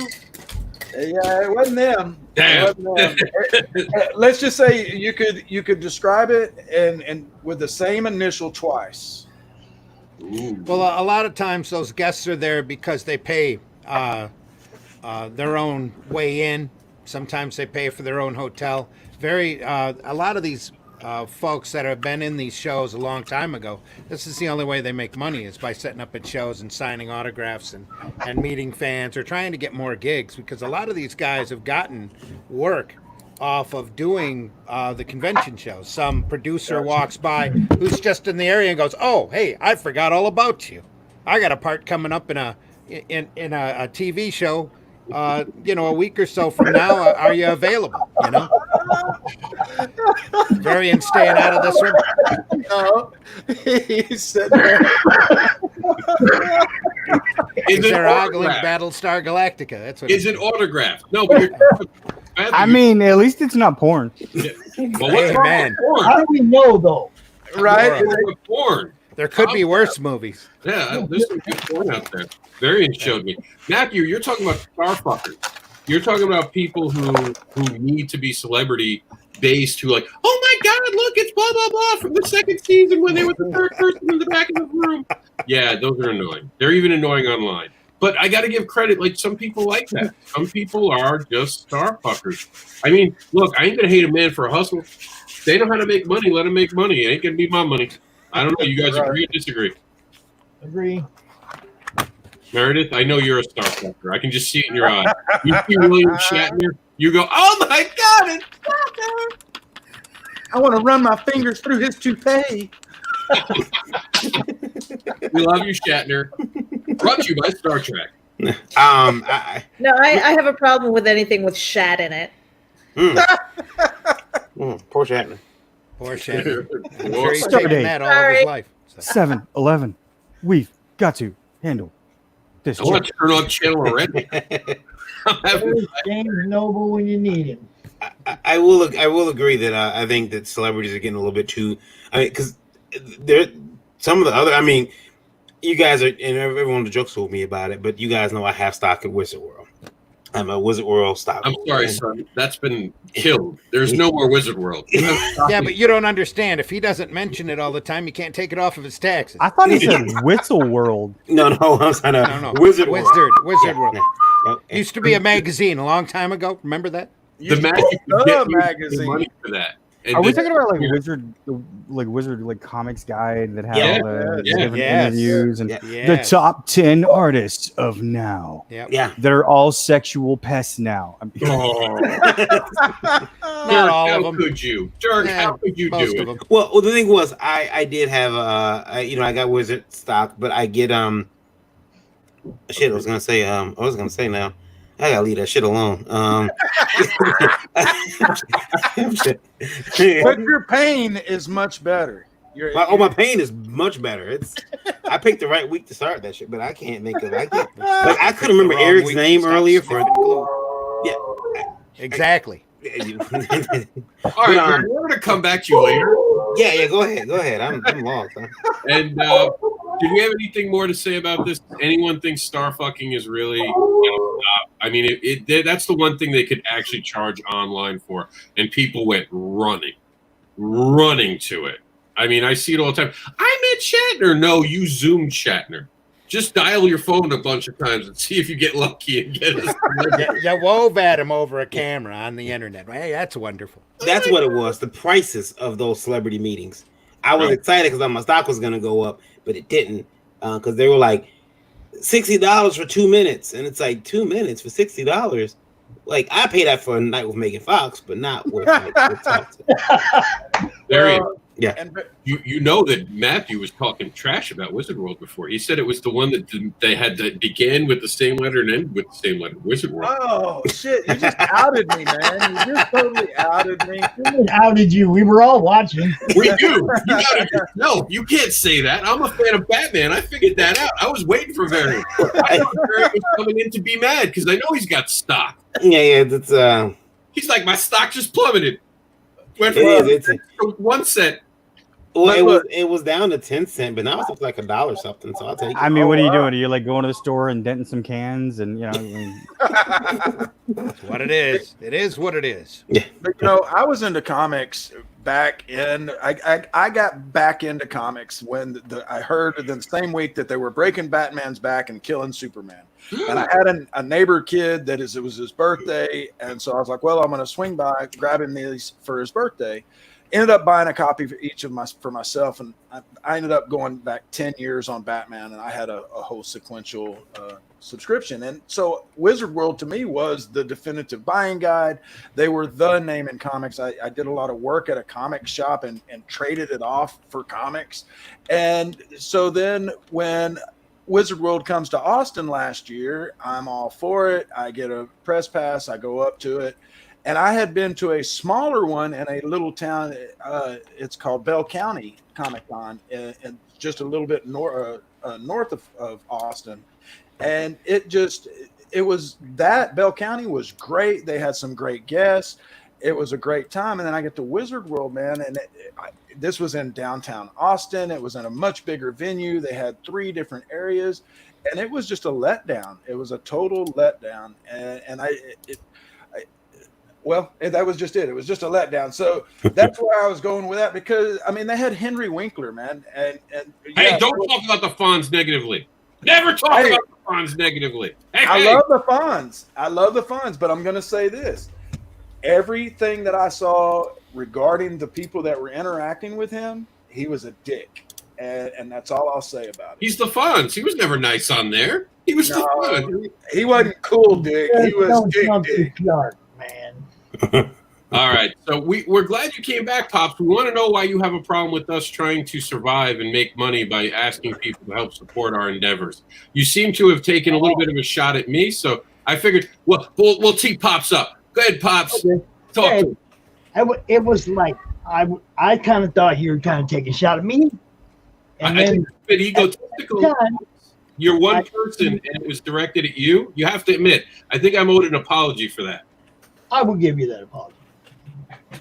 I will also, like I said, stand in my defense of the fact that I don't have nobody for nothing for none of the months of work that I've been putting in.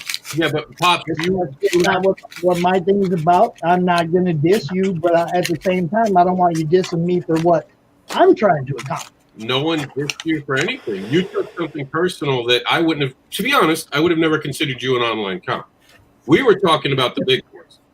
They were the ones that Well, what my thanks for that, Rob, because that really lends credibility to what I'm trying to do, bro. Actually, we came up with a better term. What is the term, B Lord, that he should have?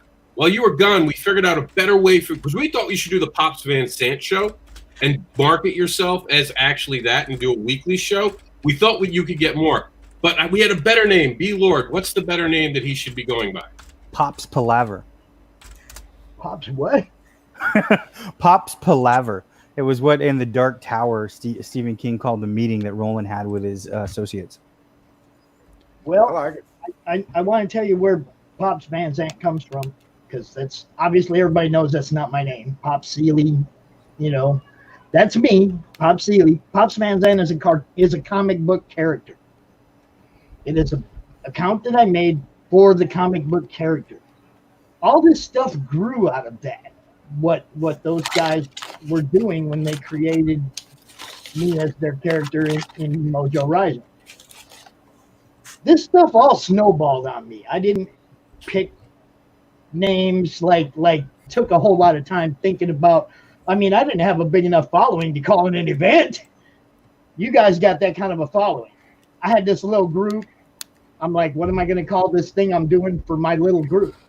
Now, granted, it's like people like you guys that have helped make it blow up into what it is blowing up into. Not that it's huge yet or anything, but I'm like, I'm humbled by everything that everybody says about what I'm doing. I'm humbled by people wanting to include me in their projects, and this, like I said, none of this is anything I was like trying to make happen. Now it seems like Pops Van Sant is becoming a brand, but it wasn't by design. But back to the point we were talking about. So I everyone, do owe you an apology, because I understand you. This is your whole thing. This is how you make money. This is how you survive. Well, this isn't how any of us survive. This is something we're doing for a community and an industry out of our own pocket. We pay for websites. I know you don't have a website, so when you get too many views at a website, you have to pay more. When IndieVolt starts getting all these visitors and all these views and listeners, have we hit 50K yet? No, but I did want to say that if we do hit 50K, I want to have a heart attack, because like I said, I'm good at 75. No, I'm good at 75. I want to have a heart attack. You have to pay every time we hit one of these milestones. You have to pay more money out of your pocket. You're not making it. That's why I have this little Facebook group, Rob, because I don't have. I can't even take all that on. You have a Facebook group. How much do you pay for that Facebook group a year? Whatever the internet costs. Okay, so you're taking shots at everyone else who's paying. I got a question. I got a question. Go for it. Because somebody who has a big following, and he's going to ask about, Tyler, you've got your podcast, and now you don't. Have you been made to pay for like per download? So I know there are a couple of different places out there they'll put your content everywhere for you, or you can do it yourself for free. But have you had to pay for extra people, or how many downloads you're getting? Because you have a nice footprint. I don't think you can hear me. Sorry, who's this? Yeah, you're good. Yeah. Oh, is this question to me? Yeah. Yes. Oh, ask again. Sorry, my wife was talking to me. Okay. Have you had to pay extra? Because you got the podcasting presence and a pretty large YouTube. I know YouTube doesn't charge us anything, but for the podcasting, because there are some places that'll charge you to put your podcast on the platform. Yeah, I pay. I pay for all my own stuff, but I don't ask. Here's the thing: is I don't ask people to pay me. What I do is I just try to put on a good enough show and build it up to the point where people will want to do it. Now, I'm not saying that there's nothing wrong with saying, hey, here's a tip jar. There's nothing wrong with that. Me personally, I pay a lot of it out of pocket, and I do it, and I pay out of pocket not expecting to get that money back from people, but people do pay me because they like the show that I put on. And credit to Ethan. Ethan cleans up, man. When he's got one of his shows going, he makes good money on the tip jar. I want to be like Ethan. Sure, people might hate me a little bit, but when you're rich, you can buy new friends, right? Ethan built that channel up over 4 years. He's got 2 years ahead of even Varian and I as far as building up a 20-year career an audience and a 25, 27-year career. Yeah. On top of that, as a mainstream cog. So. Yeah, I think like IndieVolt, when I talk about the finance, and Randy's been privy to my midnight crying about how much it's costing me. With IndieVolt, because of mission creep, it started off as a website. Then it became a radio station and a TV channel. Those things cost. The success is good, but that's what we sell ad space. Even on the radio, we sell ad space. Will I be able to continue in the future? I don't know. I mean, I put it this way: if I have to go up 2 more packages on the radio, might be some problems. Might be some problems. We just have Nick come in a couple times and talk, and it'll ruin your audience, and we'll have to rebuild it. If you go up 2 more packets on the radio, if you go up 2 more. Hold on. Let Randy. It's all right. If you go up 2 more packets on your radio, we ought to be able to generate enough money to more than cover that bandwidth and probably live on. Come on, McDonald's, you're loving this. What were you saying? That's what I was going to say. Do you get to the point where you start selling ad space and making some money to pay for your finance? Yeah, but there's what you don't understand. That's nothing against you. That's what I'm asking. I'm not saying I understand. I'm asking. Before you get there, there's a lot of cost to get there. Just wait until you see the NASCAR jackets we have on order. Yeah. that was buddy. Yeah, it's coming. We're hoping the 50K. One of the reasons we want to cross 50K is that's a good number. IndieVolt brought in 50K. That's something. Okay, now Varian can get an advertiser because we want IndieVolt Radio to continue. We want this to be. Remember, I'm on this platform trying to help build awareness because I believe in Varian.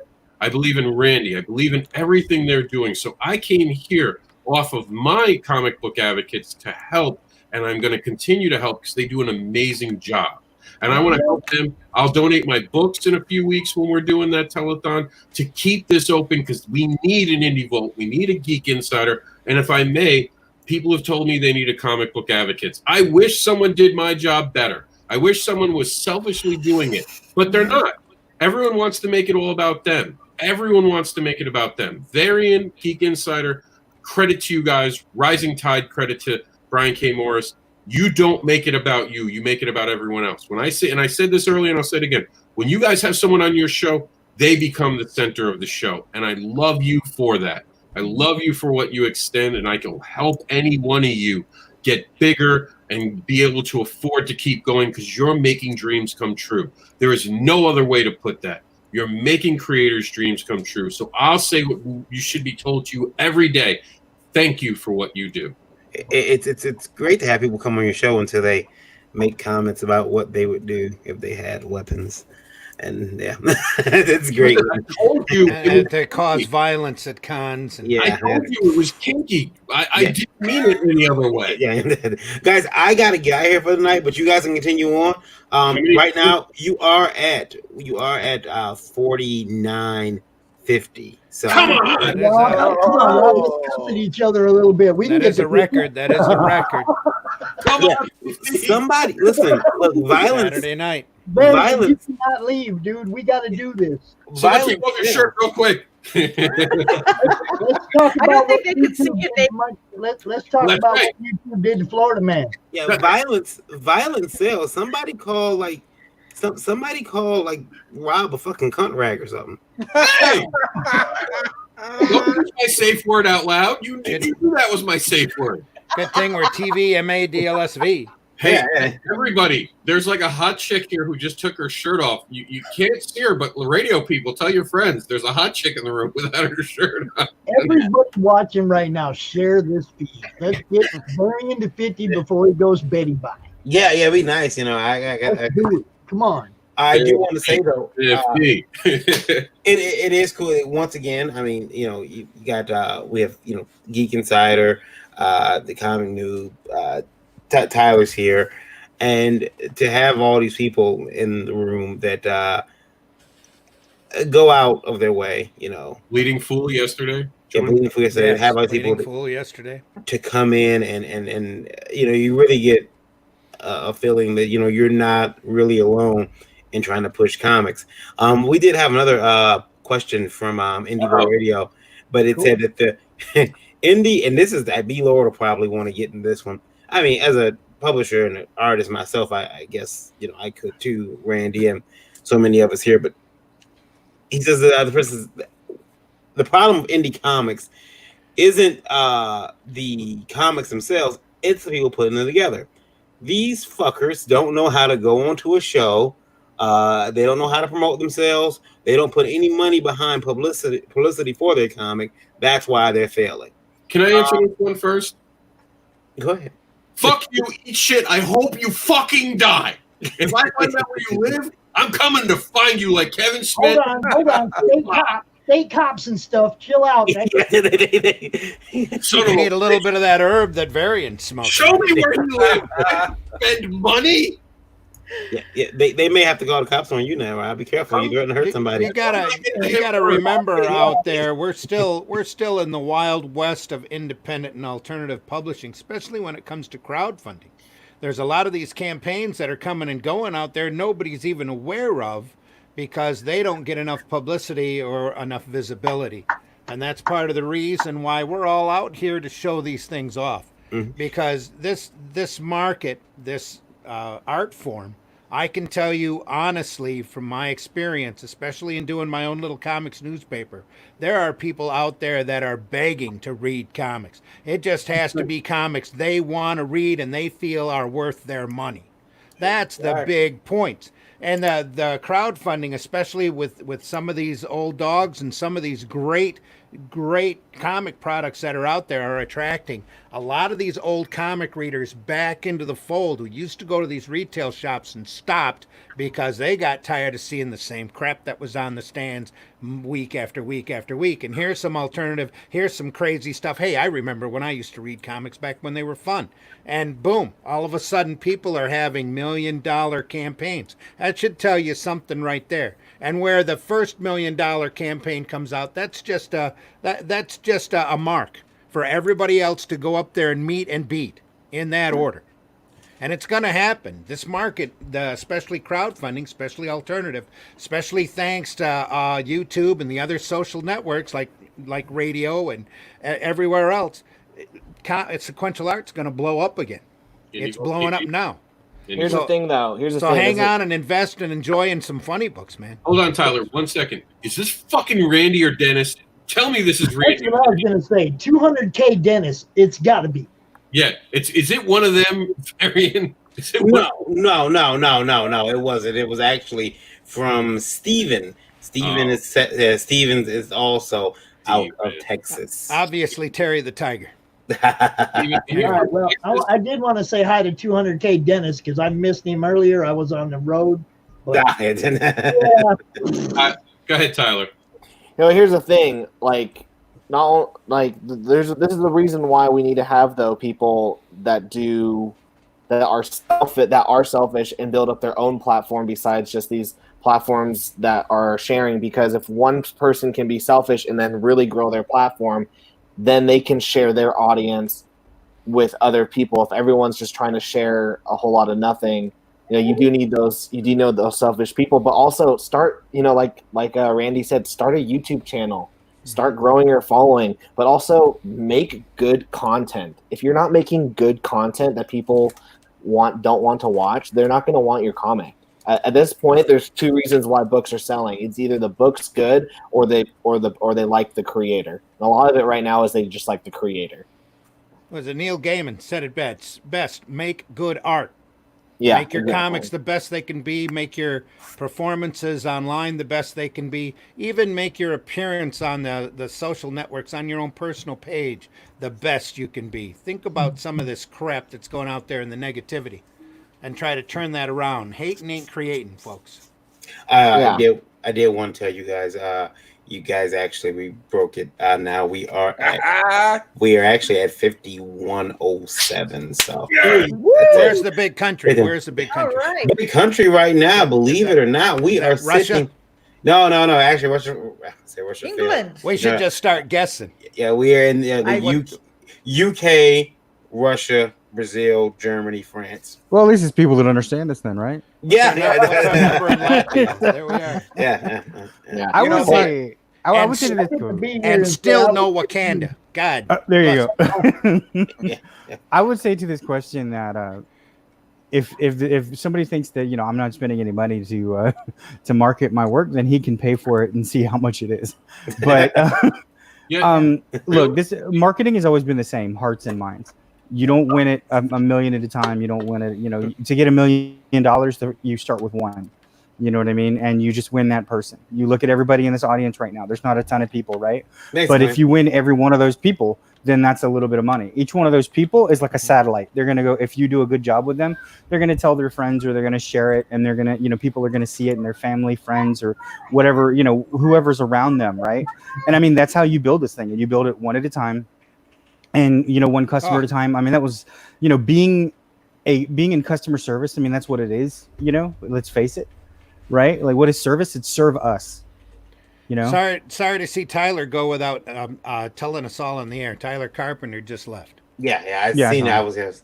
I think he's with his wife. So I think that that's I spend. I mean, I put my savings into the book that I'm working on right now, and that's why I know I put the amount to fund so low, because I mean it's paid for.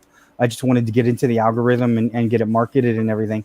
Yeah. But the next book, it's like I want to recoup those finances, or I'm not going to be able to create the next book, because I did take out of my savings. I took out of my ability to build my house. I took out of a lot of things, but I wanted to make it. I wanted to tell that story. I wanted to share it with people, and that's what I'm doing. And if within that time I don't make my finances back, and I'm not able to make the first book, I'm not going to feel bad. I'm not going to say, oh, well, I hate the world or whatever.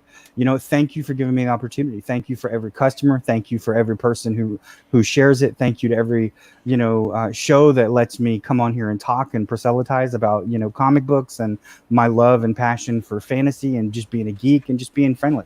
And, there's all those kind of things. I mean, do we need to learn how to market? Yeah, probably all of us do. But this is a skill. This is something that we have to learn on the go. Nobody came in here and gave us a freaking instruction manual. You know what I mean? Nobody came in here and was like, hey, this is, if you follow steps 1 through 10, then you will create a perfect show. Yeah. Nobody's got that, But also, so we're experimenting. Every 6 months, the rules are changing. Exactly. Every 6 months, Facebook's changing what we can do, how we can do it. That's why radio programs like Varian and Randy here have. Geek Insider, that's why it's important. What they're doing over on Bleeding Fool, those are important because they're outlets that aren't attached to Facebook, and it's super. Yeah, man. I mean, right now, like, the world is in heck in a handbasket, right? And we need more heroes, hope, and humor. Everybody needs more escapism and more stories and more entertainment, and they're hungry for it. You can feel it. They are so hungry for it. And it's like, okay, well then let's, do our best, market everything and expose it out. Put yourself out there and get it to these people. I mean, do you have the book? Like you're saying, like Tyler was saying, oh, well, it's good to have these greedy people or whatever. I mean, whatever. I don't really care about it. Like, I think what he was trying to say is that if they bring 1 million people in, there's diffusion. There's like, oh, well, just because this guy likes a Cyberfrog book doesn't mean he's not going to like a fairy book. Doesn't mean he's not going to like a book that Varian puts out. Doesn't mean he's not going to like a CB Zane or whatever, right? And that's the whole point. If everybody brings somebody, then we're all helping each other.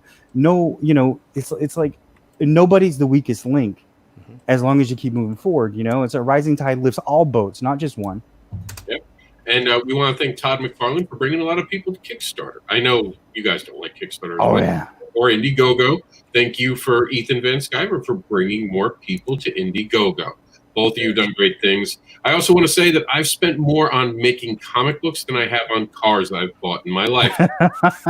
So, yeah, those are big things. And Spy Tattoo said, I think one thing COVID has done is bring notice that artists are out there and they are creating online entertainment during a lockdown.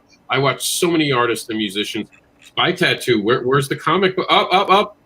It's actually an exciting time for artists. But we're buy artists. Why aren't you buying comics? Damn you!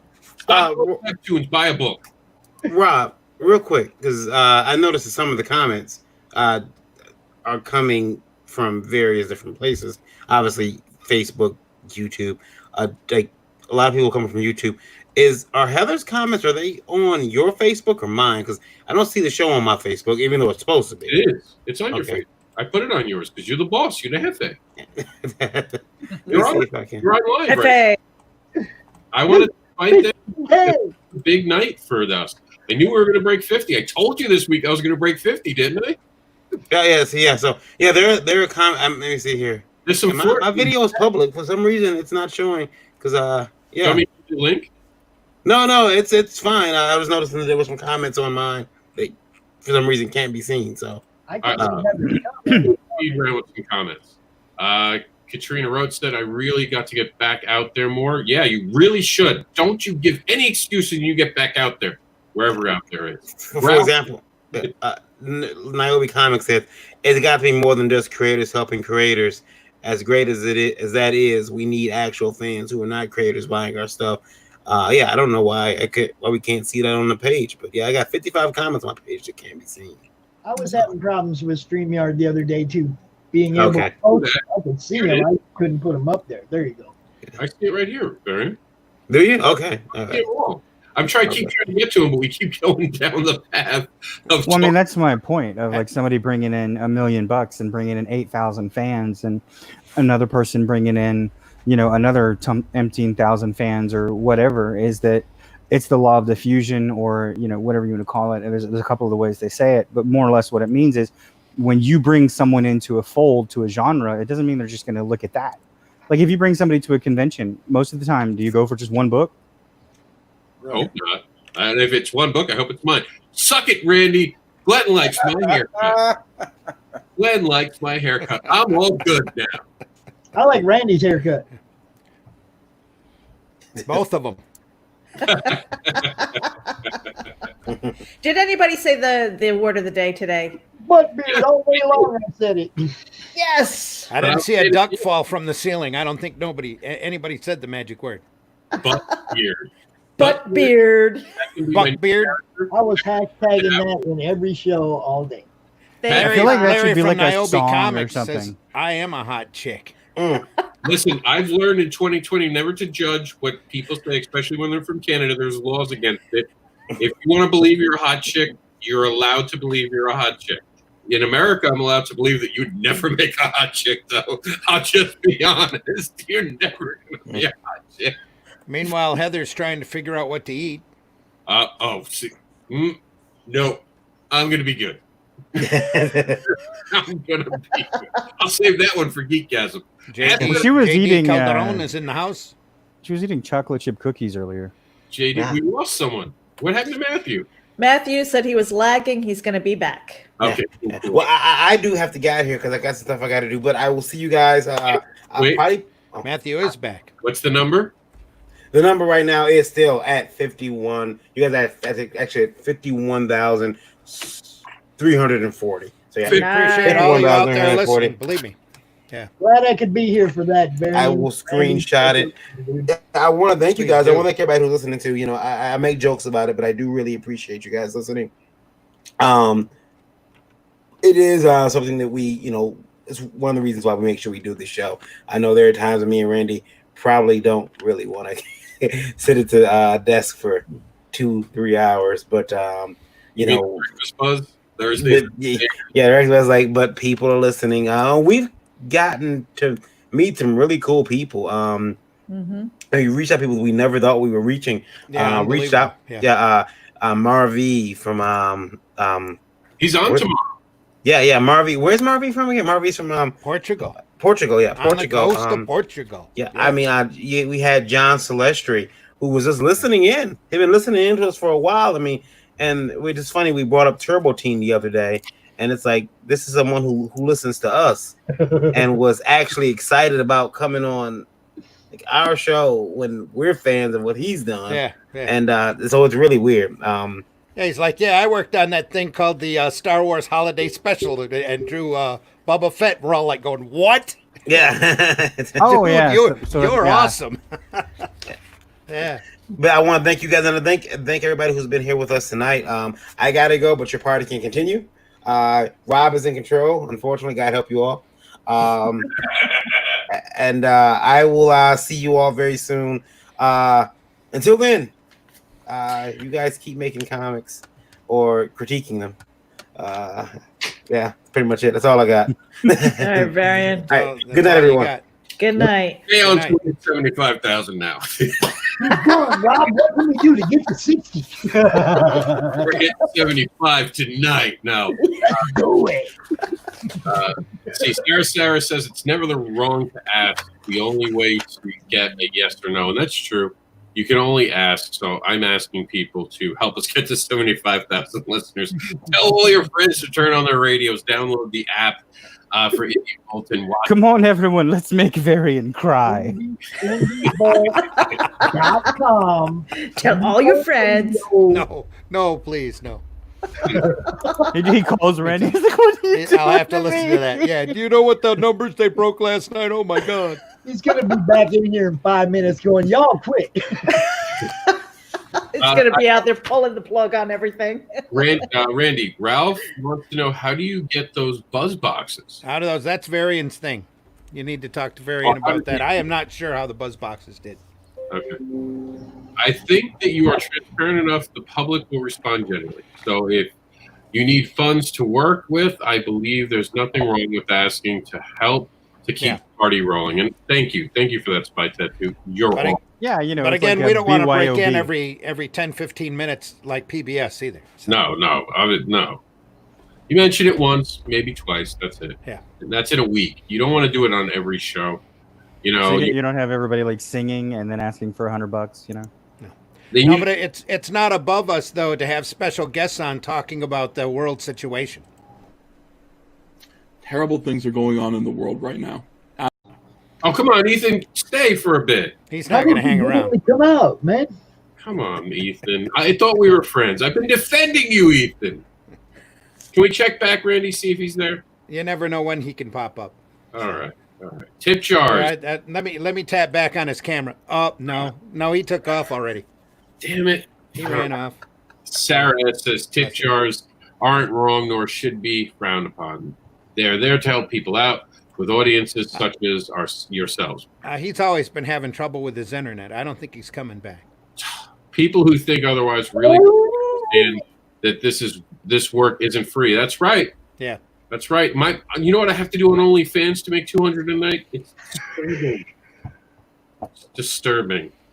Just take off your shirt, Rob. That seems to work. I got very effective. It works for one person we know of. Blake, first-time listener, first-time poster. All right. If it is a passion project, you should absolutely ask for help. You can't be the only one passionate about projects and events, etc., etc. If you make a few silver at the end of it, so be it. Few silver. What are we, witchers? Absolutely. Silver. Toss me a coin. Well, Blake, I mean, there's thanks a a lot huge, for listening and your input. We appreciate it. Make sure Yeah, you I hit mean, that like button. there's a huge difference between having a tip jar and just saying, you know, if you find value in my work, throw some money in the tip jar. But if you're sitting there, you know, like we were saying back with the conventions and stuff like that, the online conventions, like, oh, you have to pay to get in here. That's a demand. And you don't know what you're getting at that point. And, you know, I mean, for goodness sakes, again, you know, we all have our StreamYards or our Zooms and things like that. We're using our own equipment and stuff. And we're putting money into it. And I would never demand money, you know, just to be in my presence. I'm like, what the hell is that? That's just bullshit. I'm sorry. I do call bullshit on that. Yeah. And you know what drives me crazy is that people who are out there, I haven't even looked because I don't want to, because I know they exist. You're going to have people who are saying, I'm a professional organizer and I will organize a con for you. Or I'm going to have these little workshops that you can pay for so that you can be an effective marketer. People, stop throwing your money at that bullshit. Go out there and do the hard work, you know? Find your followers, find your people, network, do the work. Yep. And Glenn Ford says that's the same. Conveniently timed dog bark. That's the same thing dealing with having a YouTube channel, having a Patreon page or something. You got to have the money to buy figures, the editing software, the light box. Like no one realizes, and I know Randy knows this.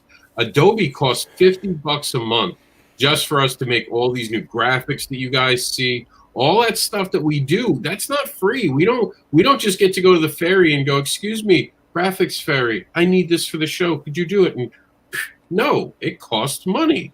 Everything that we do, and we're not like Meredith is saying, we're not demanding anyone pay for it. We would never do that.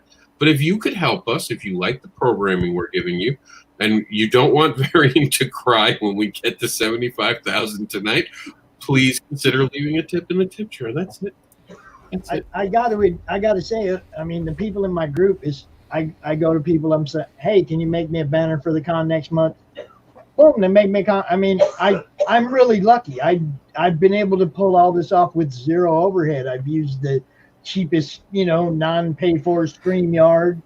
But next month it's, I got lucky. Comics Cast wants to expand my platform. So the hard work of 4 months of trying to make this happen might pay off a little bit as far as the audience growing and the guests maybe making a little more money. But I still get to it's just my time. It's, I try to keep it. It's just my time and volunteers that are willing to help me, that'll come out and co-host for me or whatever. But, you want to co-host? Hey, Rob, you want to come out and co-host one? I'd be more than happy to have you out, man. What's up, Meredith? And I just love what he just said, because when he says it's my time, that is a personal decision, because you don't do this when you're not ready. And maybe you do, maybe you're invited on to a show to break the ice and stuff like that. But, when you say I'm ready, that's passion. That is, the drive to go and do something regardless of what anybody else thinks. So, I mean, props to you for saying that. It's not an easy place to get to. That's what I mean. I went out there and said it and then just dove in with both feet. Back the April one, I had no idea what I was doing. I showed him my paper plate. I had no idea what I was doing. And the people that came back for the next one, the guests that came back for the next one, they are the ones that made me feel like I was, what I was doing was making a difference. So I've been trying to make it grow organically with, what I have available. You guys helped me expand it a lot. I ain't gonna lie. It's, it's immense, man. It gets bigger all the time. Even my son says, yep, it's actually doing something. If I can get my son to say, yeah, Pops, you're doing something, I'm doing all right. And Pops, I wanted to touch on something. When you said Brian Polito earlier, were you talking Lady Death, Brian? Yes. And see, I got a story real quick, just going back to brick and mortar cons and to the cons of the 90s. He actually came to one in a little town in Texas called Cleaver, Texas. And I was really good friends with the comic book store owner. And I actually ran security overnight while, everybody was gone. And the next day, Brian and his wife came in and several others. And Brian told me, he said, I got to tell you, this is one of the first cons where I've come back and none of my shit was stolen. And we actually went out and I won't say that we did or did not partake in a little green recreation, but we had a good time. And then he was so tripping out because there was a Polito's Mexican restaurant in our town and we had to go and eat there because he was just all tripping out that it was named Polito's and it was just spelled exactly like his. But and then he going to what he was saying, what I was saying about him saying none of his stuff got ripped off. He actually turned me on to some kick-ass autographed stuff, and then I'll be go to hell. A month, 2 months later, all my entire collection got ripped off, and so it just that and I had some Bill Tucci early She stuff. I got a tattoo of a lithograph I had from him autographed. And then now I don't have the lithograph. I got the tattoo. The lithograph looked a hell of a lot better, I assure you, because this tattoo was 30 years ago now, 25, 30 years ago. But anyway, yeah, you mentioned Brian, and I was like, what? Wait a minute, is that the Yeah. Brian Pulido? Yeah, he was one of the people that came out in our first con. He ended it. He came out and did a panel with us, and he ended our first con, and it kind of gave us some credibility with a lot of his fans. It brought some of his fans to my group, you know. But Brian Pulido was really cool. He told the guys at Mojo, at Third Empire Mojo Horizon, that they could use the Lady Death coin as an Easter egg in their book. You know, I mean, which was totally awesome. And then Wendy Sheen, Wendy said that we could use her Naughty Fairies coin also in the next book as an Easter egg. So hopefully it'll become a thing in the Mojo books that we'll use people's coins for Easter eggs. I mean, the community's awesome, man. Everybody. I'm going to have to cut you off. I don't want to cut into the next show because he's going to finish off tonight. We've been on for 2 hours. I think we've taken enough of everyone's time. And Randy's got to get up early for the actual. Yeah, I don't want to cut into Phil's time. That's good. Thanks for having me out, Rob. Randy, congratulations on 51. Meredith, sweet event. Matthew, it was great meeting you. Same here, Pops. Subscribing. I'll be tuning in. Mr. Lord, you know where I'm at. Comic Related Madness.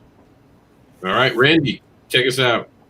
You can find me on Facebook. You can find me on Twitter. I twit, but not very often. I have the Zim Geek channel, ZIMMGEEK, here on YouTube, where there will be new content coming up eventually.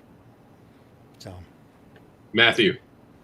You can catch me on geekinsider.com. You can find our podcast anywhere you catch podcasts. Just search for Geek Insider. We've got the Geeky Cheeky Downright Freaky, as well as Geek Speak, where we have guests from all over. We've got music guests, tech guests. We've got guests from indies. We also, tonight we had on folks from the Full Moon Features. So check us out. And Meredith, if you don't brand WOF, I'm going to beat you because I didn't do it. B Lord. Hey, you can find me at the Buddy Lord on Twitter, and you can see my latest project called Sins of the Fae on Indiegogo. Hey, I'm Meredith Lochran, wildoneforever.com. That is where I am editor-in-chief. You can also find me at geekinsider.com, as well as terraformcomics.com. And look for the hashtag IndieVent. I am the project coordinator. I am not the owner or the operator. I just coordinate, and I manage the calendar. So thank you guys for having me here. For your next online event, hire her. All right, everybody, thanks for being on. Thanks for being on the record-breaking. Indie Vault is now a 50K audience show. If you want to subscribe, please reach out to Varian or Randy. They'll tell you how to, to advertise. Advertise. Absolutely. Get a hold of Varian. You can always contact us at indievolt.com. So that thing, right? The email. Put, I want a sponsor. Yeah, there we are. But IndieVolt Live at indievolt.com. If you do send an email you want us to read on the air, please keep it to 90 words or less, just so Varian can type it onto a nice little card and we can all pick on you. Indievolt.com. You can listen online now. The Google Play, the Streama app, and also Alexa. If you're nice, ask to listen to Indie Vault Radio. And Randy, before we go, she ought to give you the hookup. Tell them what they need. Tell them what they need before we go. You need to. I'm not sure exactly what you need. But, the yellow thing. The yellow thing. Oh, that's over on the other side also. Let me get over there. Yeah. Also, don't be afraid to send us your comment, no matter how serious, how goofy, how big or how small, crowdfunding, retailing, any part of the comic book business. We'd love to hear from you. We consider this platform to be an educational platform. And please remember, our feedback will be better because of your setback. Hashtag get an education. Hashtag Indie Vault. So please, don't be afraid to send those emails in.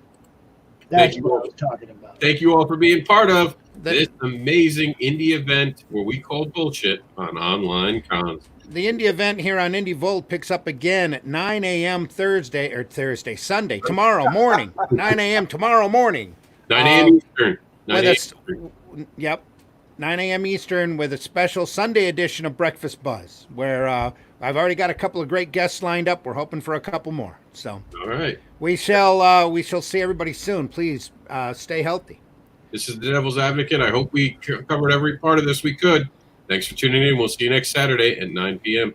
And check out Indie Volt on the 9s. It's either on at 9 p.m. or 9 a.m. And tomorrow, it's on both. 9 a.m. starts off our day with Randy Zimmerman and the Breakfast Buzz. We end with Geekgasm at 9 p.m. Thanks for tuning in. Special edition. Yeah. Special edition. All right, we're out.